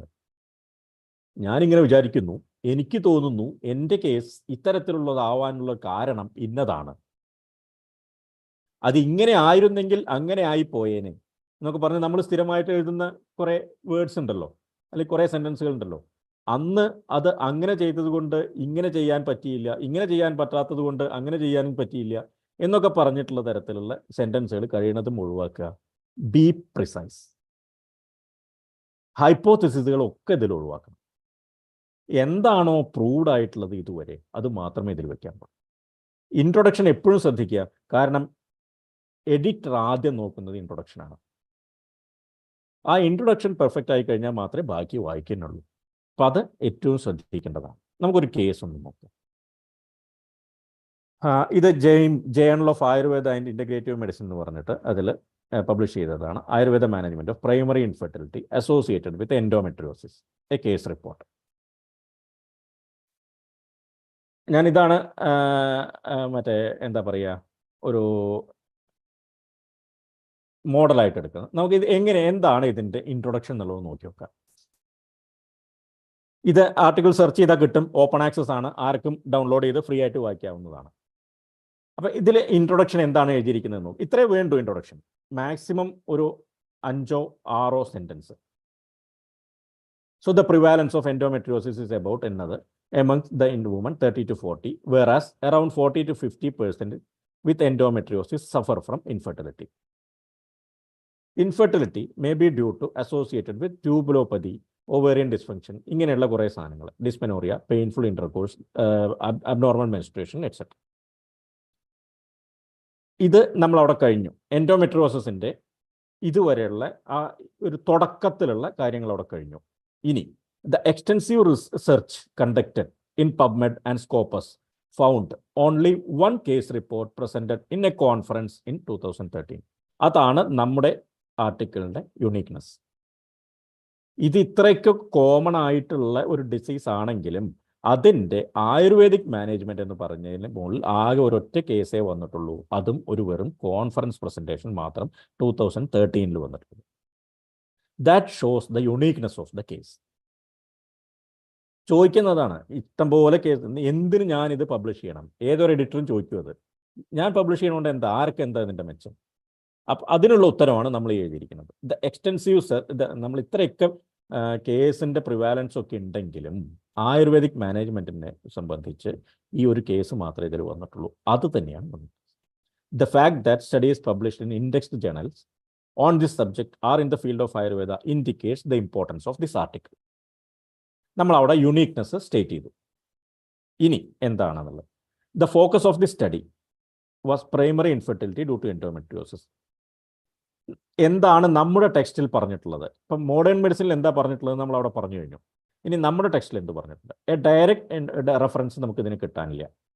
Due to same reason, a direct management of this condition is conducted based on principles explained in the classics, considering the clinical features, management principles of Vadhya and Vadigi Yoni Vyapat, ഇങ്ങനെയുള്ള സാധനങ്ങൾ. ഇതൊക്കെ കഴിഞ്ഞിട്ട് etcetera can be treated as the principle of പരിപ്ലുത യോനി വ്യാപം. നമ്മുടെ ടെക്സ്റ്റിൽ എന്താണോ പറഞ്ഞിട്ടുള്ളത് അത്. അനലൈസിങ് ദ ക്ലിനിക്കൽ പ്രസൻറ്റേഷൻ, നമ്മൾ ആ ഒബ്ജക്റ്റീവ് ഓഫ് ദ സ്റ്റഡിയിലേക്ക് വന്നു. ലാസ്റ്റ് സ്റ്റേജ് അനലൈസിങ് ദ, ഞാൻ നേരത്തെ പറഞ്ഞു, introduction should end with the objective of the study. Analysing the clinical presentation of the patient, the disease condition was diagnosed as വന്ധ്യത്വ due to വാതിക യോനി വ്യാപത് associated with പരിപ്പ്. ഇനി അടുത്തതാണ് പേഷ്യൻ്റ് ഇൻഫർമേഷൻ. എപ്പോഴും ശ്രദ്ധിക്കുക, നമ്മൾ നേരത്തെ പറഞ്ഞ അല്പാക്ഷരം അസന്ദിഗ്ധം സാരവത് വിശുദ്ധോമുഖം ആയിരിക്കണം നമ്മുടെ ഇൻട്രൊഡക്ഷൻ. എന്താണ് പേഷ്യൻ്റ് ഇൻഫർമേഷനിൽ എഴുതേണ്ടത്? പേഷ്യൻറ്റിൻ്റെ ഏജ്, ജെൻഡർ, ഇങ്ങനെയുള്ള കാര്യങ്ങൾ. പിന്നെ എന്തൊക്കെയാണ്, എന്തുകൊണ്ട് രോഗി നമ്മുടെ അടുത്ത് എത്തി, അതാണ് ഇതിലേറ്റവും ഈ ഒരു ഹെഡിങ്ങിൽ നമ്മൾ ഹൈലൈറ്റ് ചെയ്യേണ്ട കാര്യം. ഇതെപ്പോഴും ശ്രദ്ധിക്കുക. ഇത് കഴിയുന്നിടത്തോളം പേഷ്യൻറ്റിൻ്റെ വേർഡ്സിൽ, നമ്മൾ കേസ് ഷീറ്റ് എഴുതുമ്പോൾ പഠിച്ചിട്ടുണ്ട്, ചീഫ് കംപ്ലൈൻറ്റ് എഴുതുമ്പോൾ അത് പേഷ്യൻറ്റിൻ്റെ വേർഡിൽ എഴുതണം. ഇവിടെയും അതുപോലെ തന്നെ കഴിയുന്നിടത്തോളം അത് രോഗിയുടെ വാക്കുകളിൽ എഴുതാൻ ശ്രദ്ധിക്കുക. നമ്മുടെ ഇംപ്രഷനും നമ്മുടെ ഇൻ്റർപ്രിട്ടേഷൻ, ഞാൻ നേരത്തെ പറഞ്ഞ പോലെ എനിക്ക് തോന്നുന്നത്, I feel, this could be, or that can be, ഇങ്ങനെയൊക്കെയുള്ള വേർഡ്സ് കഴിയുന്നതും ഒഴിവാക്കണം ഈ ഒരു ഏരിയയിൽ നിന്നും. പേഷ്യൻ്റ് ഇൻഫർമേഷൻ എങ്ങനെയാണതിൽ? A couple presented with primary infertility on after 10 years of marriage in the OPD on 25/5/2017. Date കൃത്യമായി, നമ്മൾ ആ കൃത്യത എപ്പോഴും ഫോളോ ചെയ്യണം. ഒരു വേഗ് സ്റ്റേറ്റ്മെൻറ്റ് എഴുതാൻ പാടില്ല. അതായത് ഇപ്പോൾ ഒരു 10 കൊല്ലം മുമ്പ് in the OPD around 5 years back, അല്ലെങ്കിൽ അറൗണ്ട് 2 years ബാക്ക്, ഇങ്ങനെയൊന്നും നമ്മളിതിൽ വെക്കാൻ പാടില്ല. കൃത്യമായിട്ട് ഡേറ്റ് അതിൽ വെച്ചിരിക്കണം. The semen parameters of the husband were found to be within normal limits. The female patient had a regular menstrual cycle with an interval of 4 to 5 days duration. Moderate lower abdominal pain during menstruation, mastalgia, and increased body heat with aggravated fever. ഇങ്ങനെയുള്ള സാധനങ്ങൾ. For painful intercourse was a serious concern. The symptoms have been presented. എത്ര കാലമായിട്ടുണ്ട്? 10 years. But after laparoscopy, lower abdominal pain reduced for a long duration. ഇനി ഇതിൻ്റെ മുമ്പത്തെ അവരുടെ treatment methods എന്തൊക്കെയായിരുന്നു? എന്തൊക്കെയാണ് അവർ undergone? They had undergone various infertility treatment methods including artificial reproductive technique, ബാക്കിയുള്ള സാധനങ്ങളൊക്കെ. Unsuccessful. ഇനി എന്തിനാ അവർ നമ്മുടെ അടുത്ത് എത്തി? അതാണ് ഞാൻ പറഞ്ഞാൽ അതിൽ പറഞ്ഞ why the patient came to us. Unsuccessful attempt of artificial procedures on 12/5/2006. They took a gap of 1 year without any treatment. ഈ ഗ്യാപ്പ് എങ്ങനെ വന്നു എന്നുള്ളതും ഒരു ചോദ്യമാണ്. റിവ്യൂവർ ചോദിക്കും, ആ ചോദ്യം ഉറപ്പായിട്ടും ചോദിക്കും. ഈ 2016 ശേഷം ഈ രോഗി ചികിത്സയൊന്നും എടുത്തിട്ടില്ലേ എന്നുള്ള ചോദ്യം അവിടെ ചോദിക്കും. അപ്പോൾ ആ ചോദ്യം വരാനുള്ള ചോദ്യം മുൻകൂട്ടി കണ്ടുകൊണ്ട് തന്നെ നമുക്ക് അവിടെ എഴുതണം. And finally, we're opted to explore a cost-effective alternate treatments. നമ്മുടെ സോഷ്യോ എക്കണോമിക്, രോഗിക്ക് താങ്ങാൻ പറ്റുന്നില്ല, നമ്മുടെ ഇക്സി പോലത്തെ ട്രീറ്റ്മെൻറ്റുകളോ അല്ലെങ്കിൽ ആർട്ടിഫിഷ്യൽ ഇൻസെമിനേഷനോ പോലത്തെ ട്രീറ്റ്മെൻറ്റ് മെത്തേഡ്സ് രോഗിക്ക് താങ്ങാൻ പറ്റുന്നില്ല. മാത്രമല്ല അത് അൺസക്സസ്ഫുള്ളും ആയിരുന്നു. ഈ കാരണങ്ങളെയൊക്കെ കൊണ്ട് ഇന്ന ദിവസം സ്റ്റാർട്ടഡ് ആയുർവേദിക് ട്രീറ്റ്മെൻറ്റ്.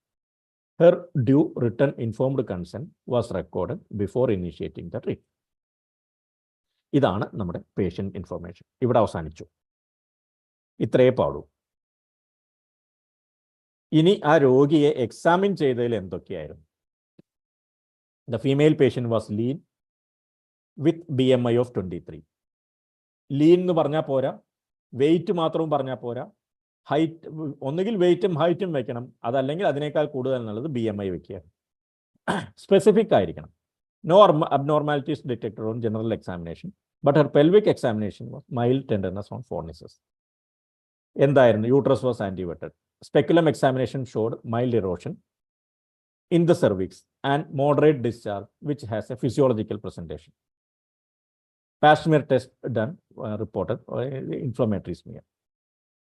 നമ്മൾ ഈ പാപ് സ്മിയർ ടെസ്റ്റിന്റെ റിപ്പോർട്ട് ഇവിടെ എഴുതിയില്ല എന്നുണ്ടെങ്കിൽ റിവ്യൂവർ അടുത്ത ചോദ്യം ചോദിക്കും, എന്തുകൊണ്ട് നിങ്ങൾ പാപ് സ്മിയർ ചെയ്തില്ല, അതല്ലെങ്കിൽ പാപ് സ്മിയർ ചെയ്തിരുന്നോ? നമുക്ക് അവിടെയും 2 മാസം വീണ്ടും വൈകും. അപ്പോൾ ഫ്യൂച്ചറിൽ വരാവുന്ന ക്വസ്റ്റ്യൻസ് എല്ലാം തന്നെ നമുക്ക് ഫോർകാസ്റ്റ് ചെയ്തുകൊണ്ട് ആദ്യം തന്നെ എഴുതുകയാണെങ്കിൽ കുറേ സമയം നമുക്ക് ലാഭിക്കാൻ പറ്റും. ഇതോടെ പേഷ്യൻ്റ് ഇൻഫർമേഷൻ അവസാനിച്ചു. ഇനി ഡയഗ്നോസ്റ്റിക് അസസ്മെൻറ്റ്. ഇവിടെയും പ്രധാനമായിട്ട് നമുക്ക് നമ്മുടെ ഇതിൽ പറയാം, പാണ്ടിപ്പടയിൽ ദിലീപ് പറയണ പോലെ, പ്രതിജ്ഞ ചെയ്യണ പോലെ, സത്യം സത്യം സത്യം എന്ന് പറയുന്ന പോലെ എന്താണോ രോഗി പ്രസൻറ്റ് ചെയ്തത് ആ കാര്യങ്ങൾ മാത്രമേ ഇവിടെ എഴുതാൻ പാടുള്ളൂ. ഇവിടെ രോഗിയുടെ റിപ്പോർട്ട്സ് വെക്കാം, എക്സ്റേ ഉണ്ടെങ്കിൽ എക്സ്റേ വെക്കാം, പിക്ചേഴ്സ് ഉണ്ടെങ്കിൽ പിക്ചേഴ്സ് വെക്കാം, അതുപോലെ തന്നെ ബാക്കി ഫൈൻഡിങ്സ് എന്തൊക്കെയാണെന്നുള്ളത് കൃത്യമായിട്ട് ഇവിടെ വെക്കാം. എല്ലാം തന്നെ നറേറ്റീവ്, പോയിന്റ് ബൈ പോയിന്റ് അല്ലാതെ നറേറ്റീവ് രീതിയിൽ എഴുതാൻ ശ്രദ്ധിക്കുക. Laparoscopy is the golden standard in the diagnosis of endometriosis. കാര്യങ്ങളൊക്കെ അവിടെ എഴുതി. Rigid with endometrial cyst. There was an adherent to the left uterosacral ligament. നമ്മൾ എന്തൊക്കെയാണ് എക്സാമിനേഷനിൽ കണ്ടത്? As per these laparoscopy reports, the case was diagnosed as primary infertility due to endometriosis and pelvic adhesions. Modern diagnosis എന്തായിരുന്നു? The right ovarian chocolate cyst was diagnosed and removed by HSP procedures 7 years back. By analyzing the clinical features and investigations done, the disease was diagnosed as Vandhyatva due to Vadiya Yonivyavad as well as Paripluma. The predominant doshas were Vata and Pitta. ഇത്രേ വേണ്ടു നമുക്ക് ശരിക്കും പറയാം. ഇനി അടുത്തത് നമ്മുടെ clinical ഫൈൻഡിങ്സും കഴിഞ്ഞു. ഇനി നമ്മൾ എന്ത് ചികിത്സ കൊടുത്തു? തെറാപ്യൂട്ടിക് ഇൻ്റർവെൻഷൻ എന്തൊക്കെയായിരുന്നു? എപ്പോഴും ശ്രദ്ധിക്കുക, നമ്മൾ ഒരു മരുന്ന് കൊടുക്കുമ്പോൾ ആ മരുന്ന് എത്ര ഡോസിൽ കൊടുത്തു, എന്ത് അനുപാനത്തിൽ കൊടുത്തു, എത്ര നേരം കൊടുത്തു, എന്തൊക്കെ പഥ്യം ഫോളോ ചെയ്തു എന്നുള്ളത് കൃത്യമാവണം. ഇല്ലെങ്കിൽ അടുത്ത ക്വറി വരും, വീണ്ടും നമ്മുടെ സമയം അവിടെ 3 മാസം പോകും. അപ്പോൾ ഇതിൽ നമ്മൾ എടുക്കുകയാണെങ്കിൽ ലൂക്ക് വാം ഇത്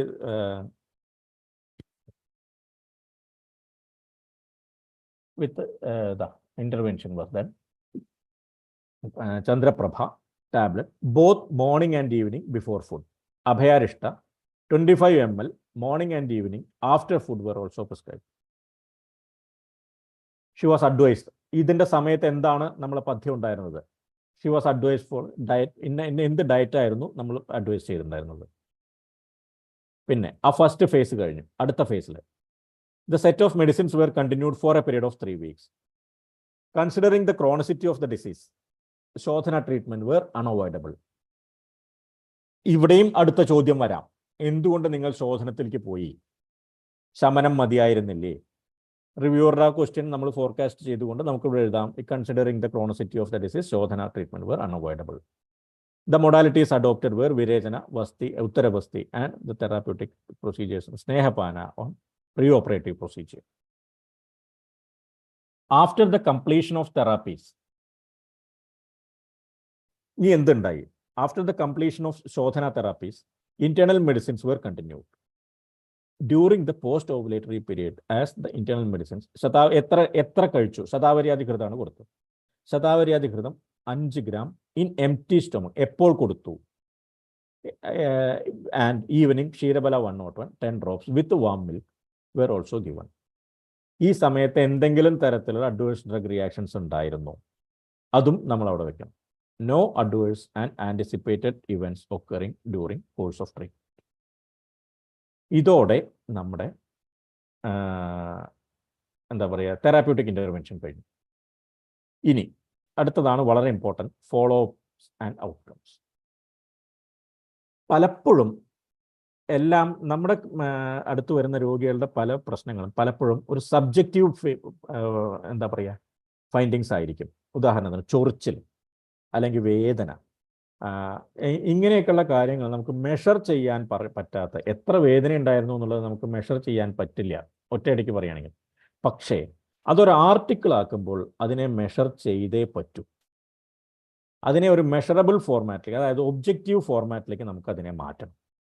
പെയിൻ ആണെങ്കിൽ കുറേ സ്കെയിലുകളുണ്ട്, വിഷ്വൽ അനലോഗ് സ്കെയിൽ എന്നൊക്കെ പറഞ്ഞിട്ട്. ഇപ്പം തുടക്കത്തിൽ പെയിൻ്റെ ഇൻറ്റൻസിറ്റി 10 ആയിരുന്നു, അല്ലെങ്കിൽ 9 ആയിരുന്നു. ആ 9 ആയിരുന്നത് ആദ്യത്തെ ട്രീറ്റ്മെൻറ്റ് കഴിഞ്ഞപ്പോൾ 8ലേക്ക് എത്തി. 2 ആഴ്ച കൂടി കഴിഞ്ഞപ്പോൾ അത് 6ലേക്ക് എത്തി. 1 മാസം കഴിഞ്ഞപ്പോൾ അത് 0ലേക്ക് എത്തി. ഇങ്ങനെയാണ് നമുക്ക് ഈ സബ്ജക്റ്റീവ് ആയിട്ടുള്ള ഫൈൻഡിങ്സിനെ നമ്മൾ ഒബ്ജക്റ്റീവ് ഫോർമാറ്റിലേക്ക് മാറ്റാം. ഇതേപോലെ dysmenorrhoea before treatment the scale അത് 6-ലായിരുന്നു. ആഫ്റ്റർ 1 മന്ത് അത് 4 ആയി. ആഫ്റ്റർ 3 മന്ത്സ് 2, ആഫ്റ്റർ 4 മന്ത്സ് ഇല്ല.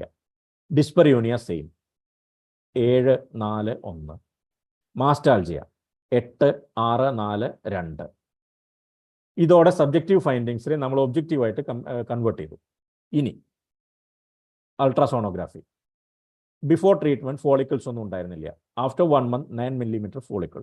ആഫ്റ്റർ 3 മന്ത്സ് ചെയ്തിട്ടില്ല.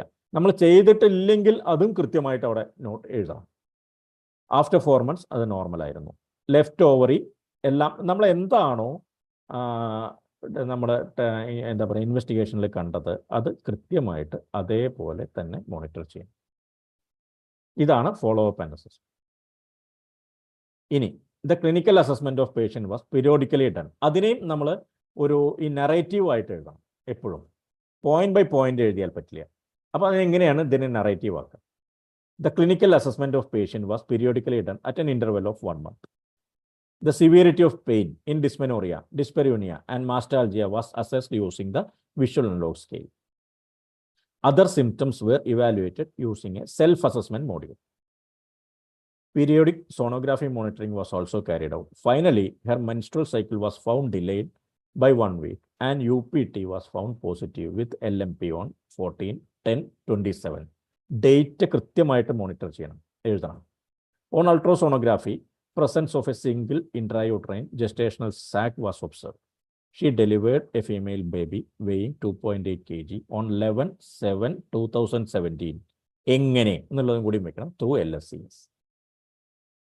ഇപ്പോഴാണ് അതിനൊരു കംപ്ലീറ്റ് ഔട്ട്കം നമ്മളവിടെ പ്രസൻറ്റ് ചെയ്യുന്നത്.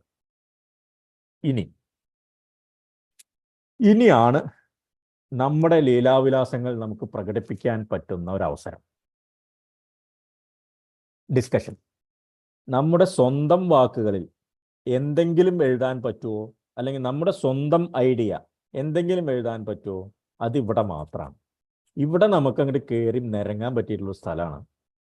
പക്ഷേ എപ്പോഴും ശ്രദ്ധിക്കുക, നമ്മുടെ അല്പാക്ഷരം അസന്ദിഗ്ധം സാരവത് വിശ്വതോമുഖം എന്ന് നമ്മുടെ മനസ്സിൽ എപ്പോഴും ഉണ്ടായിരിക്കണം. അപ്പോൾ ആ ഒരു ഫ്രെയിം വർക്കിൽ ഇത് ഒതുങ്ങി നിന്നുകൊണ്ട് വേണം നമ്മളിതിനെ പ്രസൻറ്റ് ചെയ്യാൻ. എന്തുകൊണ്ട് നമ്മൾ മരുന്ന് കൊടുത്തു അറിയണം കേട്ടോ. നമുക്ക് മോഡ് ഓഫ് ആക്ഷൻ നമുക്ക് അറിഞ്ഞിരിക്കണം. അങ്ങനെ മോഡ് ഓഫ് ആക്ഷൻ അറിയുന്ന കേസുകൾ മാത്രമേ നമ്മൾ പ്രസൻറ്റ് ചെയ്യാൻ പാടൂ. അത് പ്രത്യേകം ശ്രദ്ധിക്കുക. അപ്പോൾ എങ്ങനെയാണെന്നുള്ളത് നമുക്ക് നോക്കി നോക്കാം.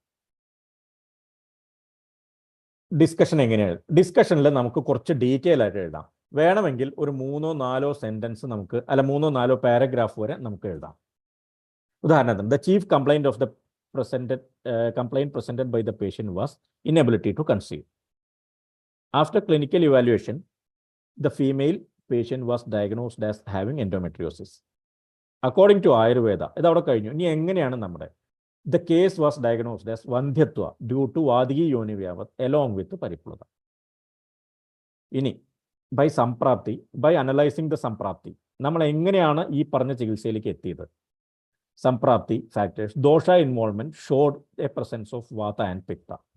The dhadus were Rasa, Rekta, Mamsa were vitiated and Dushya. And the Srodas were Rasavaha, Rektavaha and Artavaha Srodas. Sroto Dushti included Vimarga Gamana, and Adhisthana of the disease was Garbhashaya, and the status of Agni was found to be Manda. Correction of agni was most important. എന്തുകൊണ്ട് നമ്മൾ ആ പാചനാമൃതം first സ്റ്റേജിൽ കൊടുത്തു എന്നുള്ളതിൻ്റെ ഒരു ഒരു explanation ഇവിടെ കൊടുക്കണം നമ്മൾ.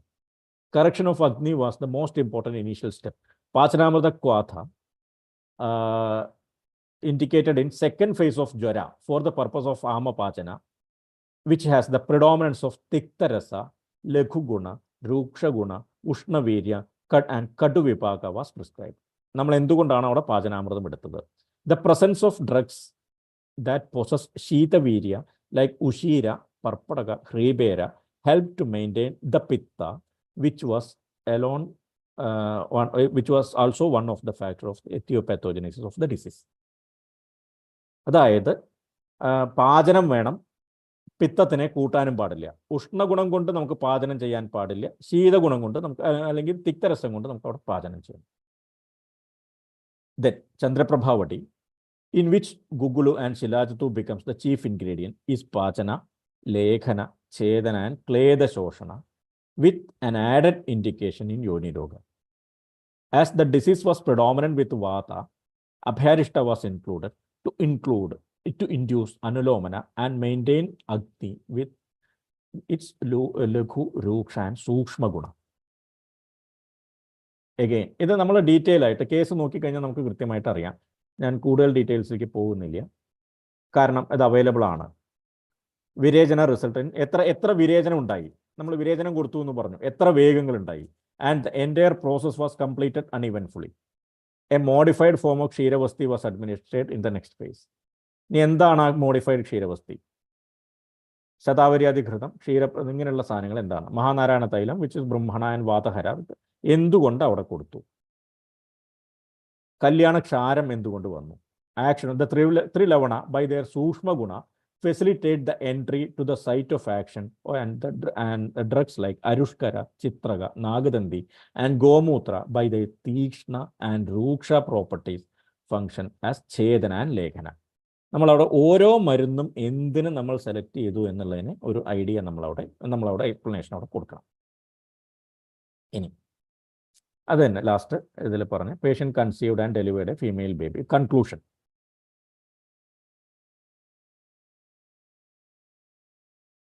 നേരത്തെ പറഞ്ഞ കാര്യങ്ങളൊക്കെ തന്നെ, പക്ഷേ ഒന്ന് രണ്ട് കാര്യങ്ങൾ ശ്രദ്ധിക്കുക. ഇത് ഭയങ്കര സംഭവമാണ് എന്നുള്ള രീതിയിൽ നമ്മൾ പ്രസൻറ്റ് ചെയ്യാൻ പാടില്ല. കാരണം നമുക്കറിയാം, ഞാൻ ആദ്യം കാണിച്ച ട്രയാങ്കിളിൽ കേസ് റിപ്പോർട്ട് കിടക്കുന്നത് വളരെ അടിയിലാണ്. ഇതിൻ്റെ താഴെ കിടക്കുന്നത് അനിമൽ സ്റ്റഡിയും മറ്റേ സെൽ ലൈനും മാത്രമേ ഉള്ളൂ. അപ്പോൾ അതുകൊണ്ട് ഒരു കൺഫേംഡ് സ്റ്റേറ്റ്മെൻറ്റ് ഒരിക്കലും നമ്മുടെ കൺക്ലൂഷനിൽ കൊടുക്കാൻ പാടില്ല. സാധാരണ നമ്മളെ ഈ സ്യാദുവാദമൊക്കെ പറയില്ല, അങ്ങനെയാവാം, അല്ലെങ്കിൽ അവിടെ പറ്റും ഇവിടെ പറ്റും, നമ്മുടെ സ്ഥിരം പരിപാടികളുണ്ടല്ലോ, ആ ഒരു രീതിയിലുള്ള ഒരു സെൻറ്റൻസുകളെ നമ്മൾ കൺക്ലൂഷനിൽ വെക്കാൻ പാടും. അതായത് ayurvedic treatment modalities can manage the primary infertility associated with endometriosis. ശരിയാണ്. ഇനി even though it's a single case, നമുക്കറിയാം ഇതൊരു അത്രയ്ക്ക് ഒരു ഭയങ്കര വാല്യൂ ഉള്ള ഒരു സ്റ്റഡി അല്ല. എന്നിരുന്നാലും നമുക്ക് കിട്ടിയ the result observed in this case is encouraging, and the protocol followed in this case may be subjected to a clinical trial in larger sample. ഇത് നമുക്ക് കിട്ടി എന്നുള്ളതിന് നമുക്കൊരു ബേസ് ലൈൻ ആക്കിയിട്ട് എടുത്തുകൊണ്ട് ഇതിനെ കൂടുതലായിട്ടുള്ള ലാർജർ സാമ്പിൾ സൈസ് വെച്ചിട്ട് നമ്മൾ പരിശോധിക്കാനുള്ള ഒരു ബേസ്, ഒരു ഫൗണ്ടേഷൻ നമ്മളിവിടെ ഉണ്ടാക്കി കൊടുക്കുകയാണ് എന്നുള്ള രീതിയിലായിരിക്കണം നമ്മളിതിനെ കൺക്ലൂഡ് ചെയ്യേണ്ടത്. ഇനി അടുത്ത സെൻറ്റൻസ് ഇത് ഓതർ കോൺട്രിബ്യൂഷൻ ആണ്. നമ്മുടെ 3 ഓതേഴ്സ് ഉണ്ടെങ്കിൽ, ഞാൻ നേരത്തെ പറഞ്ഞു ഈ വൺ മാൻ ആർമി ഒരിക്കലും ഇതിൽ സക്സസ്ഫുൾ ആവില്ല എന്ന്. അപ്പോൾ ഓരോ ഓതേഴ്സും എന്താണ് ചെയ്തത് എന്നുള്ളതിൻ്റെ കൃത്യമായിട്ട് നമ്മൾ കോൺട്രിബ്യൂഷൻ നമ്മൾ അവിടെ എഴുതിയിരിക്കണം. ഈ കേസിൽ ഡോക്ടർ അസ്മാബി ട്രീറ്റ് ചെയ്ത പേഷ്യൻ്റ് ആണ്. Was the physician responsible for the assessment, treatment plan and interaction with the patient. Me contributed in data analysis, interpretation, discussion and drafting of the case report. And Dr. Jolsna Govind structured, corrected the draft by spell check and grammar. അപ്പോൾ ഓരോ കോൺട്രിബ്യൂട്ടറും എന്താണ് അതിൽ ചെയ്തത്. അതുപോലെ എന്തെങ്കിലും തരത്തിലുള്ള financial support നമ്മൾ ഏതെങ്കിലും ഇൻസ്റ്റിറ്റ്യൂഷൻസ് ഫണ്ട് ചെയ്തിട്ടാണോ ഇത് ചെയ്തത്? ആണെങ്കിൽ അതിനുള്ള ഡോക്യുമെന്റ്സ് നമ്മൾ കൊടുക്കണം, അല്ലെങ്കിൽ നിൽന്ന് വെക്കണം. കോൺഫ്ലിക്ട്സ് ഓഫ് ഇൻട്രസ്റ്റ്, എന്തെങ്കിലും തരത്തിലുള്ള കോൺഫ്ലിക്ട്സ് ആർക്കെങ്കിലും ഉണ്ടോ? ഉണ്ടെങ്കിൽ അതെന്താണെന്നുള്ളത് സ്പെസിഫൈ ചെയ്യണം, ഇല്ലെങ്കിൽ വേണ്ടാന്ന് വെക്കണം. പിന്നെ അടുത്തതാണ് അക്നോളജ്മെൻറ്റ്. അക്നോളജ്മെൻറ്റും ഓതറും തമ്മിലുള്ള വ്യത്യാസം എന്താണെന്ന് വെച്ചാൽ, ഓതർഷിപ്പ് എന്ന് വെച്ചാൽ സാധാരണ നിലയ്ക്ക് ഓതർ ആവേണ്ട ക്രൈറ്റീരിയ എന്ന് വെച്ചാൽ ട്രീറ്റ്മെൻറ്റിലും അതുപോലെ തന്നെ ഡ്രാഫ്റ്റിങ്ങിലും ഈക്വൽ കോൺട്രിബ്യൂഷൻ ഉണ്ടെങ്കിലാണ് അയാൾക്ക് ഓതർഷിപ്പിന് നമുക്ക് ഒരു പൊസിഷൻ കിട്ടുക. അതല്ലാതെ ഇപ്പോൾ ചിലപ്പോൾ നമ്മളെ വിളിച്ച് ചോദിച്ചിട്ടുണ്ടാവും ഒരാൾ, ആരെങ്കിലും ഞാനിപ്പോൾ എനിക്ക് എന്താണ് എഴുതേണ്ടതെന്നുള്ള, ഇപ്പോൾ പാചനാമൃതം കഷായത്തിൻ്റെ ആക്ഷൻ എന്താവും എന്നുള്ളത് എനിക്ക് അറിയില്ല. ഞാൻ എൻ്റെ ഒരു സാറിനെ ഞാൻ വിളിച്ച് ചോദിച്ചു, ആ സാർ അതിൻ്റെ ആക്ഷൻ എന്താണെന്നുള്ളത് പറഞ്ഞു. അങ്ങനെയുള്ളൊരവസ്ഥയാണെങ്കിൽ നമുക്ക് ആ സാറിനെ നമുക്ക് അവിടെ അക്നോളജ് ചെയ്യാം, അക്നോളജ്മെൻറ്റിലേക്ക് പോകും, അത്രയേ വേണ്ടൂ. അപ്പം ഇത് പ്രത്യേകം ശ്രദ്ധിക്കുക.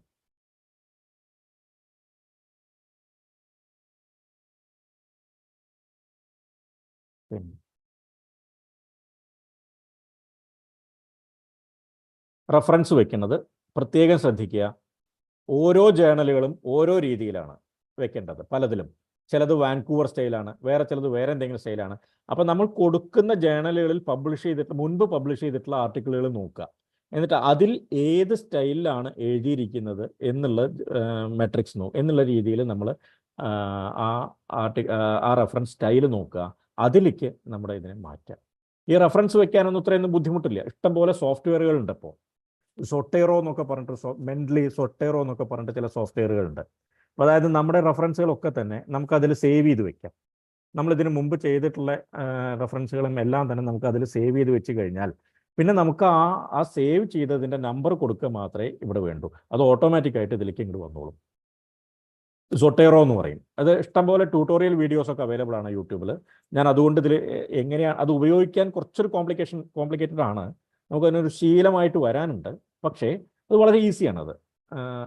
ഒന്ന് ശീലമായി കഴിഞ്ഞാൽ നമുക്ക് ഏത് ഫോർമാറ്റിലേക്ക് വേണമെങ്കിൽ, വാൻകൂവറിലേക്ക് വേണമെങ്കിൽ വാൻകൂവർ എന്ന് കൊടുത്തു കഴിഞ്ഞാൽ വാൻകൂവർ ഫോർമാറ്റിൽ റെഫറൻസ് മുഴുവൻ വരും. ഇനി ഇതല്ലാണ്ട് വേറെ ഏതെങ്കിലും AMA അല്ലെങ്കിൽ MLM ലൈനിൽ വേണമെന്നുണ്ടെങ്കിൽ അതിലേക്ക് നമ്മൾ ഇന്ന ഫോർമാറ്റിൽ വേണം എന്നുള്ളത് പറയുക മാത്രമേ വേണ്ടൂ. അതിലേക്ക് അത് അറേഞ്ച് ചെയ്തിട്ട് ഇങ്ങോട്ട് തരും, നമ്മൾ കോപ്പി പേസ്റ്റ് ചെയ്യുകയേ വേണ്ടൂ. അതിൻ്റെ ധാരാളം ട്യൂട്ടോറിയൽ വീഡിയോസ് യൂട്യൂബിൽ അവൈലബിൾ ആണ്. അത് നോക്കിക്കഴിഞ്ഞാൽ നമുക്ക് ഈസി ആയിട്ട് ഇത് മാനേജ് ചെയ്ത് പോകാൻ പറ്റും. ഇത് പഠിച്ചിട്ട് ഈ സൊട്ടേറോ പഠിച്ചെടുക്കുന്നതിന് മുമ്പ് ഈ ആർട്ടിക്കിൾ എഴുതുന്നതിനേക്കാളും സമയം വേണ്ടി വന്നിരുന്നത് ഈ റെഫറൻസ് ആണ്. കാരണം ഓരോ റെഫറൻസിൻ്റെയും ഇപ്പോൾ DC ദത്ത എടുക്കുകയാണെങ്കിൽ അത് ആരാണ് എഴുതിയതെന്ന് വേണം, ആരാ അതിൻ്റെ കമൻറ്റേറ്റർ എന്ന് വേണം, അതിൻ്റെ പബ്ലിഷർ ഏതാന്ന് വേണം, അതിൻ്റെ പേജ് നമ്പർ വേണം, ഏത് കൊല്ലം പബ്ലിഷ് ചെയ്തു എന്നുള്ളത് വേണം. ഇതൊക്കെ തപ്പിപ്പിടിച്ച് ഈ ആർട്ടിക്കിൾ എഴുതുന്നതിനേക്കാൾ അതിൻ്റെ ഇരട്ടിപ്പണിയാണ് ശരിക്കും റെഫറൻസ് ഉണ്ടാക്കിയെടുക്കാൻ.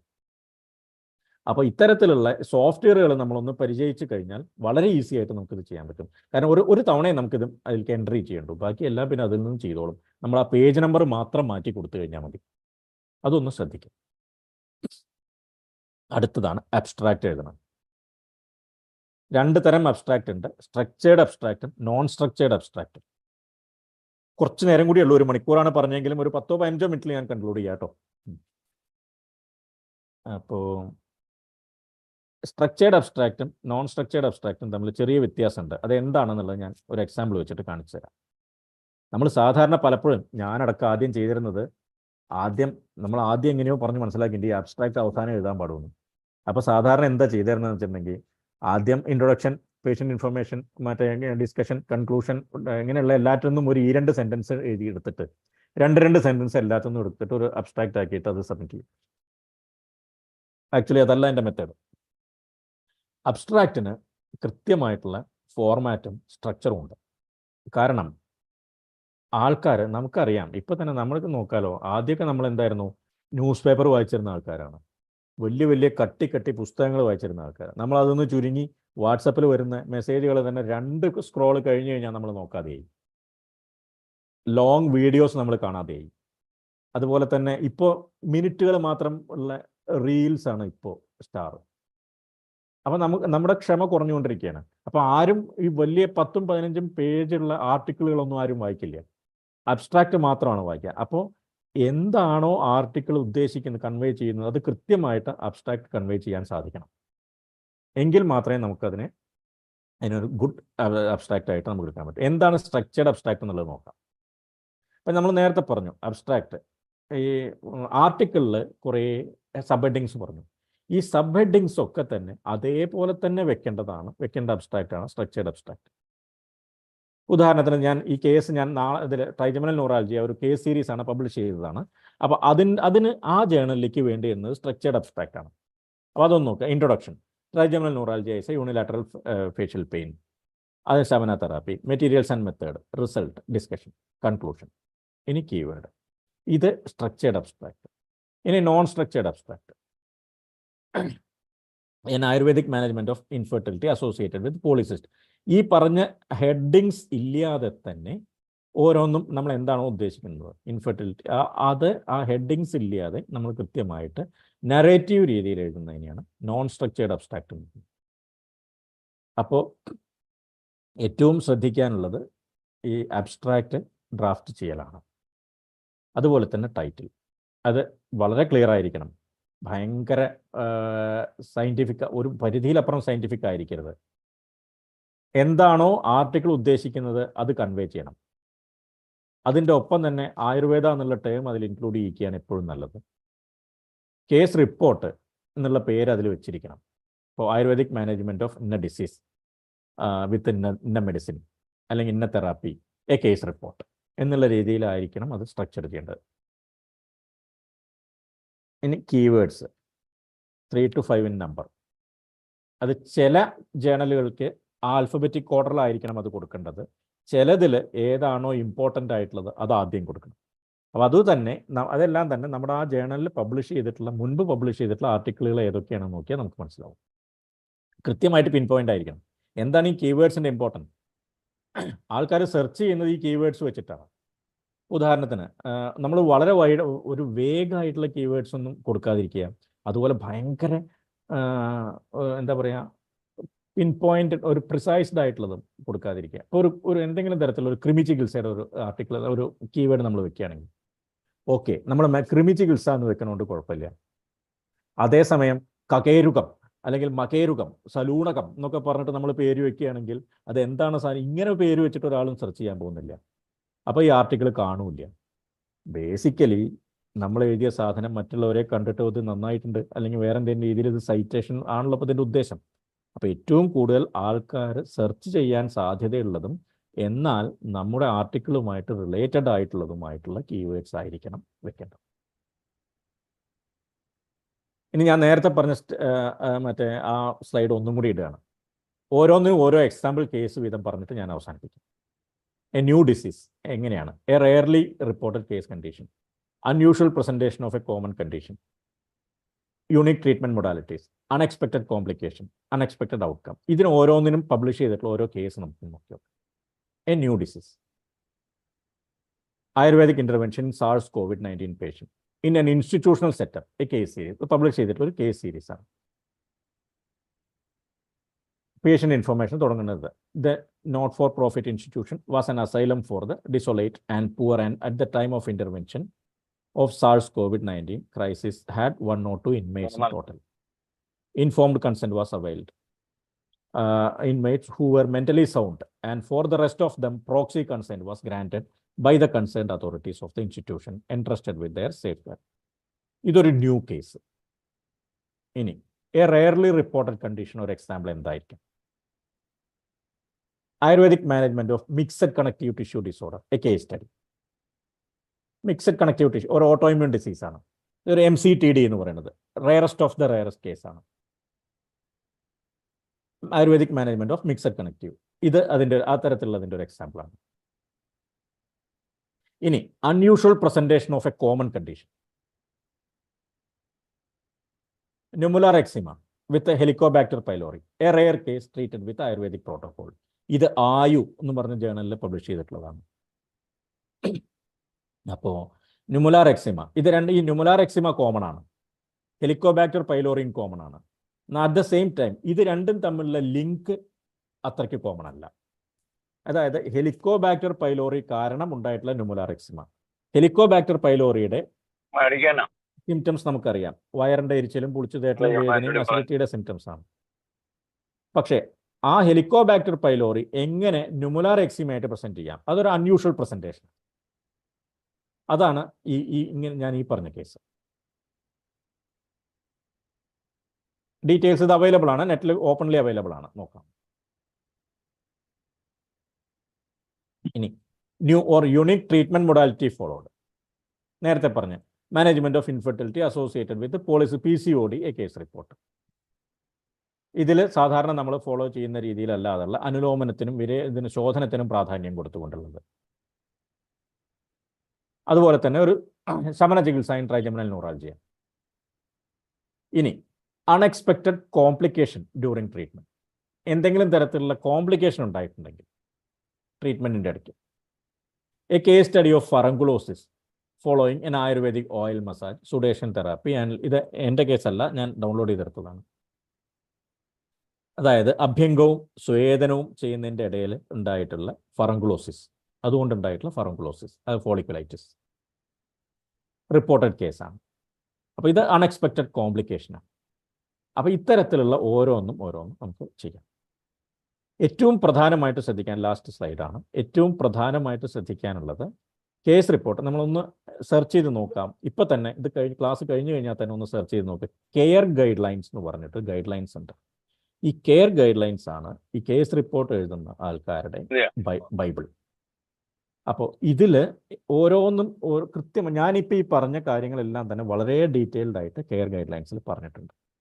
എങ്ങനെയാണ് അബ്സ്ട്രാക്ട് എഴുതേണ്ടത്, എങ്ങനെയാണ് പേഷ്യൻ്റ് ഇൻഫർമേഷൻ എഴുതേണ്ടത്, എങ്ങനെയാണ് ക്ലിനിക്കൽ ഫൈൻഡിങ്സ് മോണിറ്റർ ചെയ്യേണ്ടത്, ഡിസ്കഷൻ എങ്ങനെയാണ് എഴുതേണ്ടത്. അപ്പോൾ ഇതെല്ലാം ഈ പറഞ്ഞ ശരിക്കും ഇനി വളരെ എളുപ്പമാണ്. ഇത്രയും വെക്കുക. ഈ ഹെഡിങ്സിലേക്ക് ഡാറ്റ കയറ്റുക മാത്രമേ ഇനി വേണ്ടൂ. ഇൻട്രൊഡക്ഷനിലേക്ക് ഡാറ്റ കയറ്റുക, നമുക്ക് ആവശ്യമുള്ള ഡാറ്റ കയറ്റുക. പേഷ്യൻ്റ് ഇൻഫർമേഷനിലേക്ക് നമ്മുടെ ആവശ്യമുള്ള ഡാറ്റ കയറ്റുക.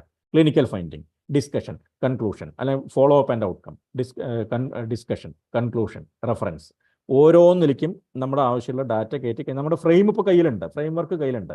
ഇനി ഇതിലേക്കുള്ള ഫീഡർ മാത്രമേ ആവശ്യമുള്ളൂ. അപ്പോൾ അങ്ങനെ നമുക്ക് ഈസി ആയിട്ട് ഇത് ചെയ്ത് എടുക്കാവുന്നതേ ഉള്ളൂ. അപ്പോൾ ഇതോടെ ഞാൻ ഇന്നത്തെ അവസാനിപ്പിക്കുകയാണ്. ഇനി നാളെ കേസ് റിപ്പോർട്ടാണെന്ന് പറഞ്ഞു. ഇനി നാളെ നമുക്ക് കേസ് സീരീസ്, ഒരു 3 കേസ് സീരീസുകളുണ്ട്, 3 തരത്തിലുള്ള കേസ് സീരീസുകളുണ്ട്. അതിനെ ഒന്ന് ഡീറ്റെയിൽ ആയിട്ട് ഡെവലപ്പ് ചെയ്ത് ഒന്ന് പഠിച്ചതിന് ശേഷം ജേണൽസിൻ്റെ സെലക്ഷൻ എങ്ങനെയാണ് വേണ്ടത് എന്നുള്ളതിന്, എങ്ങനെയാണ് നമുക്ക് ആവശ്യമുള്ള ജേണലുകളെ എങ്ങനെ കണ്ടുപിടിക്കാം, ഈ പ്രിഡേറ്ററി ചാത്തൻ ജേണലുകളെ എങ്ങനെ ഒഴിവാക്കാം, ഇങ്ങനെയൊക്കെയുള്ള കാര്യങ്ങൾ നമുക്ക് നാളത്തോടെ അവസാനിപ്പിച്ച് നമുക്ക് ഫിനിഷ് ചെയ്യാം. അപ്പോൾ ഒരിക്കൽ കൂടി ഇങ്ങനൊരു അവസരം തന്നതിൽ ഞാൻ നന്ദി പറയുന്നു. ഒരു ജനറൽ ഒരു ഐഡിയ ആയിട്ടുണ്ടാവുമെന്ന് ഞാൻ വിചാരിക്കുന്നു. എന്ത് സംശയമുണ്ടെങ്കിലും ചോദിക്കാം. എനിക്ക് അറിയുന്നതാണെങ്കിൽ അല്ലെങ്കിൽ ഞാൻ തീർച്ചയായിട്ടും റെഫർ ചെയ്ത് പറഞ്ഞു തരാം.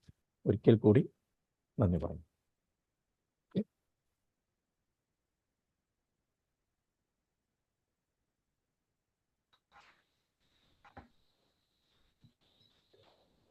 Sir, it was really wonderful.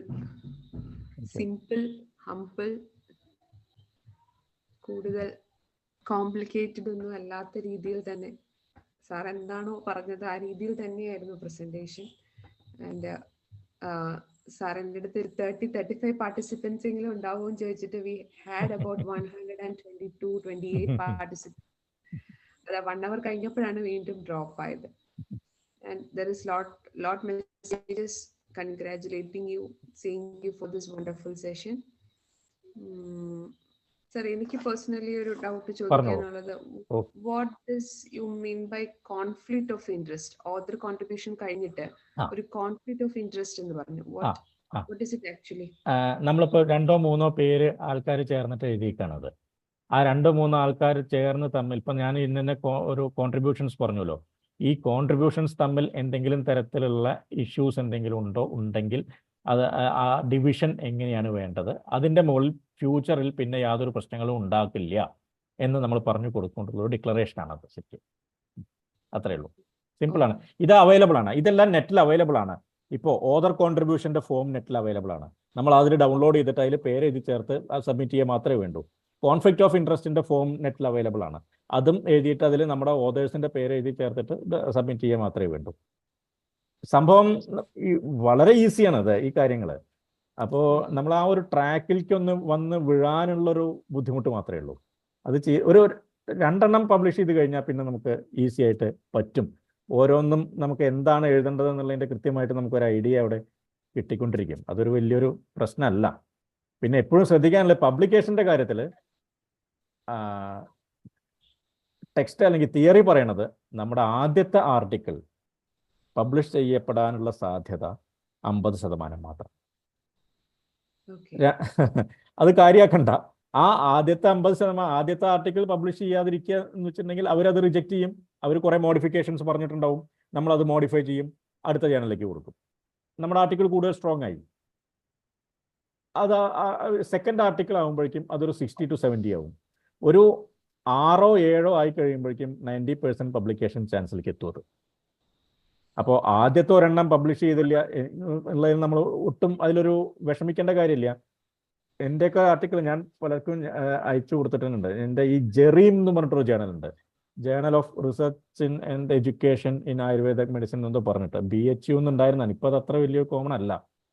ഞാനൊരു ആർട്ടിക്കിൾ അയച്ചു കൊടുത്തിട്ട്, ഈ ട്രൈജമിനൽ ന്യൂറാലജിയുടെ ആർട്ടിക്കിൾ അയച്ചു കൊടുത്തിട്ട് അതിൽ വന്നിട്ടുള്ള കമൻസും അതുപോലെ എന്താ പറയുക വെട്ടിത്തിരുത്തലുകൾ ഞാൻ ഒന്ന് കുറെ തപ്പി. ഞാൻ അതിൻ്റെ എഡിറ്റർ പേഴ്സണലി അത് ഡൗൺലോഡ് ചെയ്ത് പ്രിൻ്റ് ഔട്ട് എടുത്ത് അതിൽ പെന്നോണ്ട് വരച്ച് ഇട്ടിട്ട് എനിക്ക് അയച്ചു തന്നിട്ടുള്ളൊരു സാധനമുണ്ട്. ഞാനത് എൻ്റെ മെയിലിൽ കുറെ നോക്കി, അതൊന്നും ഇവിടെ ഇടാനായിട്ട് എനിക്കത് കിട്ടിയില്ല. അതാ വേർഡ് ബൈ വേർഡ് ചേഞ്ച് ചെയ്യും. അപ്പോൾ അതിലൊന്നും നമ്മൾ യാതൊരു തരത്തിലുള്ള ഒരു വിഷമോ അല്ലെങ്കിൽ നമുക്കൊരു മനസ്സാക്ഷിക്ക് ഒരു പ്രശ്നവും തോന്നേണ്ട ആവശ്യമില്ല. നമ്മളൊരു വലിയ സംഭവമാണ് എന്നുള്ള തോന്നലോടെ നമ്മൾ അപ്രോച്ച് ചെയ്യുമ്പോഴാണ് ഈ പ്രശ്നം വരുന്നത്. വെട്ടിത്തിരുത്തും, ഒരു സംശയമില്ല. അത് ഏറ്റവും വേണ്ടത് അങ്ങനെ വെട്ടിത്തിരുത്ത് തന്നെയാണെന്നാണ് ഞാൻ പറയുക. അപ്പോഴാണ് അത് മാക്സിമം സ്ട്രോങ് ആയിട്ട് പോവുള്ളൂ. ആദ്യത്തെ 1 or 2 ആർട്ടിക്കിളുകൾ പബ്ലിഷ് ചെയ്തില്ലെങ്കിലും പ്രശ്നമില്ല. നമ്മളത് റിവൈസ് ചെയ്ത് വീണ്ടും ചെയ്യുമ്പോഴേക്കും അത് തന്നെ പബ്ലിഷ് ചെയ്ത് വരും. കുഴപ്പമൊന്നുമില്ല അത്. ഓക്കെ സർ, ഈ അബ്സ്ട്രാക്ട് സ്ട്രക്ചേർഡ് വേണോ നോൺ സ്ട്രക്ചേർഡ് വേണോ എന്നുള്ളത് ഇറ്റ് ഈസ് അത് ഡിപ്പെൻഡ്സ് അപ്പോൺ ദ ജേണലാണ്. ആ ജേണലിന്റെ സൈറ്റിൽ എഴുതിയിട്ടുണ്ടാവും. നമ്മൾ ജേണൽ സെലക്ട് ചെയ്ത് കഴിഞ്ഞാൽ അതിൽ എഴുതും അതിൽ അബ്സ്ട്രാക്ട് എങ്ങനെയാണ് വേണ്ടത്, സ്ട്രക്ചേർഡ് വേണോ അതിൽ നോൺ സ്ട്രക്ചേർഡ് അബ്സ്ട്രാക്ട് ആണോ, എത്ര വേർഡ്സ് ആണ് വേണ്ടത് എന്നുള്ളതൊക്കെ ആ ജേണലിന്റെ ഒരു ഡിസ്ക്രിമിനേഷനാണ് അതിലുണ്ടാവുന്നത്. ഓക്കെ, ഇനി ആർക്കെങ്കിലും സംശയങ്ങൾ ചോദിക്കാനുണ്ടെങ്കിൽ അൺമ്യൂട്ട് ചെയ്ത് ചോദിക്കാം.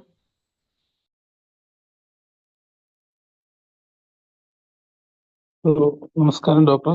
നമസ്കാരം ഡോക്ടർ, എനിക്ക് ചോദിക്കാനുള്ളത്, നമ്മളവിടെ ഡിഫറെന്റ് സ്കെയിൽസ് നമ്മൾ ഇംപ്ലിമെന്റ് ചെയ്തല്ലോ, അത് നമ്മളിപ്പം ആ പേഷ്യന്റ് പറഞ്ഞ സിംറ്റംസിനനുസരിച്ചുള്ള. അതെ ഹലോ, അതെ പേഷ്യന്റ് പറഞ്ഞ സിംറ്റംസിനനുസരിച്ചിട്ട് അതിലുപരി നമ്മളിപ്പം ഒരു തെറാപ്യൂട്ടിക് ഏരിയ, ഒരു പർട്ടിക്കുലർ തെറാപ്യൂട്ടിക് ഏരിയ എടുത്തു കഴിഞ്ഞാൽ ആ തെറാപ്യൂട്ടിക് ഏരിയയിൽ വേണ്ട കോമൺ എക്സാമിനേഷൻ എന്താന്നുള്ള ഒരു ജനറൽ ഗൈഡ് ലൈൻസ്, ഇപ്പോൾ ജനറൽ റിസർച്ച് ഗൈഡ് ലൈൻസ്, ഇപ്പോൾ മോഡേൺ മെഡിസിനിലാണെങ്കിൽ ഒരു ICMR ഗൈഡ് ലൈൻസ് ഒക്കെ ഫോളോ ചെയ്യുന്ന പോലെ എന്തെങ്കിലും ഒരു ഗൈഡ് ലൈൻസ് ഫോളോ ചെയ്തിട്ട് പർട്ടിക്കുലർ ഒരു എക്സാമിനേഷൻ പാറ്റേൺ നമ്മൾ ഡെവലപ്പ് ചെയ്തിട്ട് വേണോ ഇത്തരം കേസ് ഷീറ്റ്സുകൾ ഡെവലപ്പ് ചെയ്യേണ്ടത്? അങ്ങനെയല്ല സാറേ. എന്താണെങ്കിലും നമ്മൾ എപ്പോഴും ഒന്നുകിൽ ഒരു first case in the history അല്ലാന്നുണ്ടെങ്കിൽ നമുക്ക് ഇതിനെ ബേസ് ചെയ്തിട്ട് എടുക്കാൻ വേറെ എന്തെങ്കിലും ആർട്ടിക്കിൾ ഉണ്ടാവും. അപ്പോൾ ആ ആർട്ടിക്കിളിൽ എന്താണോ സ്കെയിൽ ഉപയോഗിച്ചിരിക്കുന്നത് അതിൻ്റെ ഒരു മോഡിഫിക്കേഷനോ അല്ലെങ്കിൽ അതിൻ്റെ ഒരു അപ്ഗ്രഡേഷനോ നമ്മൾ എടുത്താൽ മതി. അതാണ് ഏറ്റവും നല്ലത്. ഇപ്പോൾ വാസ്കെയിൽ വെച്ചിട്ടുള്ളതാണ് എടുത്തിരിക്കുന്നുണ്ടെങ്കിൽ റൂമാക്സ്, അല്ലെങ്കിൽ ആർത്രൈറ്റിക് പേഷ്യൻ്റ് ആണെങ്കിൽ റൂമാക്സ് സ്കോർ ഉണ്ട്, അല്ലെങ്കിൽ ഇങ്ങനെയുള്ള വോമാക്സ് ഉണ്ട്. ഇങ്ങനെ ഓരോന്നും അതിനനുസരിച്ചിട്ട് അവൈലബിൾ ആയിട്ടുള്ള ടൂൾസ് ഉണ്ട്. ആ ടൂള് ഏറ്റവും സൂട്ടബിൾ ടൂൾ ഏതാണെന്നുള്ളത് നമ്മൾ നോക്കി സെലക്ട് ചെയ്യാതെ എടുക്കുക, അത്ര തന്നെ ഉള്ളൂ. നമുക്ക് നമ്മുടേതായിട്ടുള്ളൊരു മെത്തേഡ് ഓഫ് സ്കെയിലിംഗ് നമുക്ക് അല്ലെങ്കിൽ ഈ തരത്തിലുള്ള സ്കെയിൽ വെക്കുന്നത് അത്രയ്ക്കൊരു പ്രാക്ടിക്കൽ അല്ല ഇതിൽ. അങ്ങനെയാണ് എനിക്ക് തോന്നിയിട്ട്. ഞാൻ സാധാരണ ചെയ്യാറുള്ളത് ഇങ്ങനെയാണ്. അല്ല, ഞാൻ ചോദിച്ചതല്ല, എന്തെങ്കിലും റിസർച്ച് ഗൈഡ് ലൈൻസ് അനുസരിച്ച് ഇപ്പോൾ ഓരോ തെറാപ്യൂട്ടിക് ഏരിയ, ഇപ്പൊ ഒരു റുമാറ്റിക് ആർത്രൈറ്റിസ് എടുത്തു കഴിഞ്ഞാൽ ഇന്ന പാരാമീറ്റേഴ്സ് നമ്മൾ ചെക്ക് ചെയ്യണം, ഇന്ന ഏരിയയിൽ ഇന്ന സ്കെയിലിൽ ഉപയോഗിക്കണം ഉണ്ടല്ലോ. അത് ധാരാളം അത് നമ്മൾ ഫോളോ ചെയ്യണമെന്നാണ് ഞാൻ ചോദിച്ചത്. ധാരാളം ആർട്ടിക്കിൾസ് അവൈലബിൾ ആണ്. AAFP എന്നൊക്കെ പറഞ്ഞിട്ട് സൈറ്റ് ഉണ്ട്, American association of family physicians. അതിൽ പോയി കഴിഞ്ഞാൽ കൃത്യമായിട്ട് അവർ അത് ഇന്ന രീതിയിൽ എങ്ങനെയാണ് പ്രൊസീഡ് ചെയ്യേണ്ടത് എന്നുള്ളതിന്റെ കൃത്യമായിട്ടുള്ള ഗൈഡ് ലൈൻസ് അതിൽ കിട്ടും. ശരി എന്നാ sir, thank you.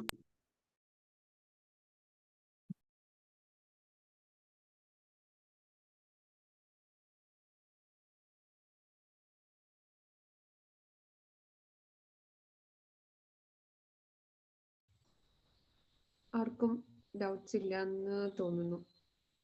So sir we can wind up for today. Sir സൂചിപ്പിച്ച പോലെ ഇന്ന് നമ്മൾ കംപ്ലീറ്റ് ചെയ്തത് എങ്ങനെ നമ്മളുടെ കൺസൾട്ടേഷൻസ് ഡോക്യുമെന്റ് ചെയ്യണം എന്നുള്ളതാണ്.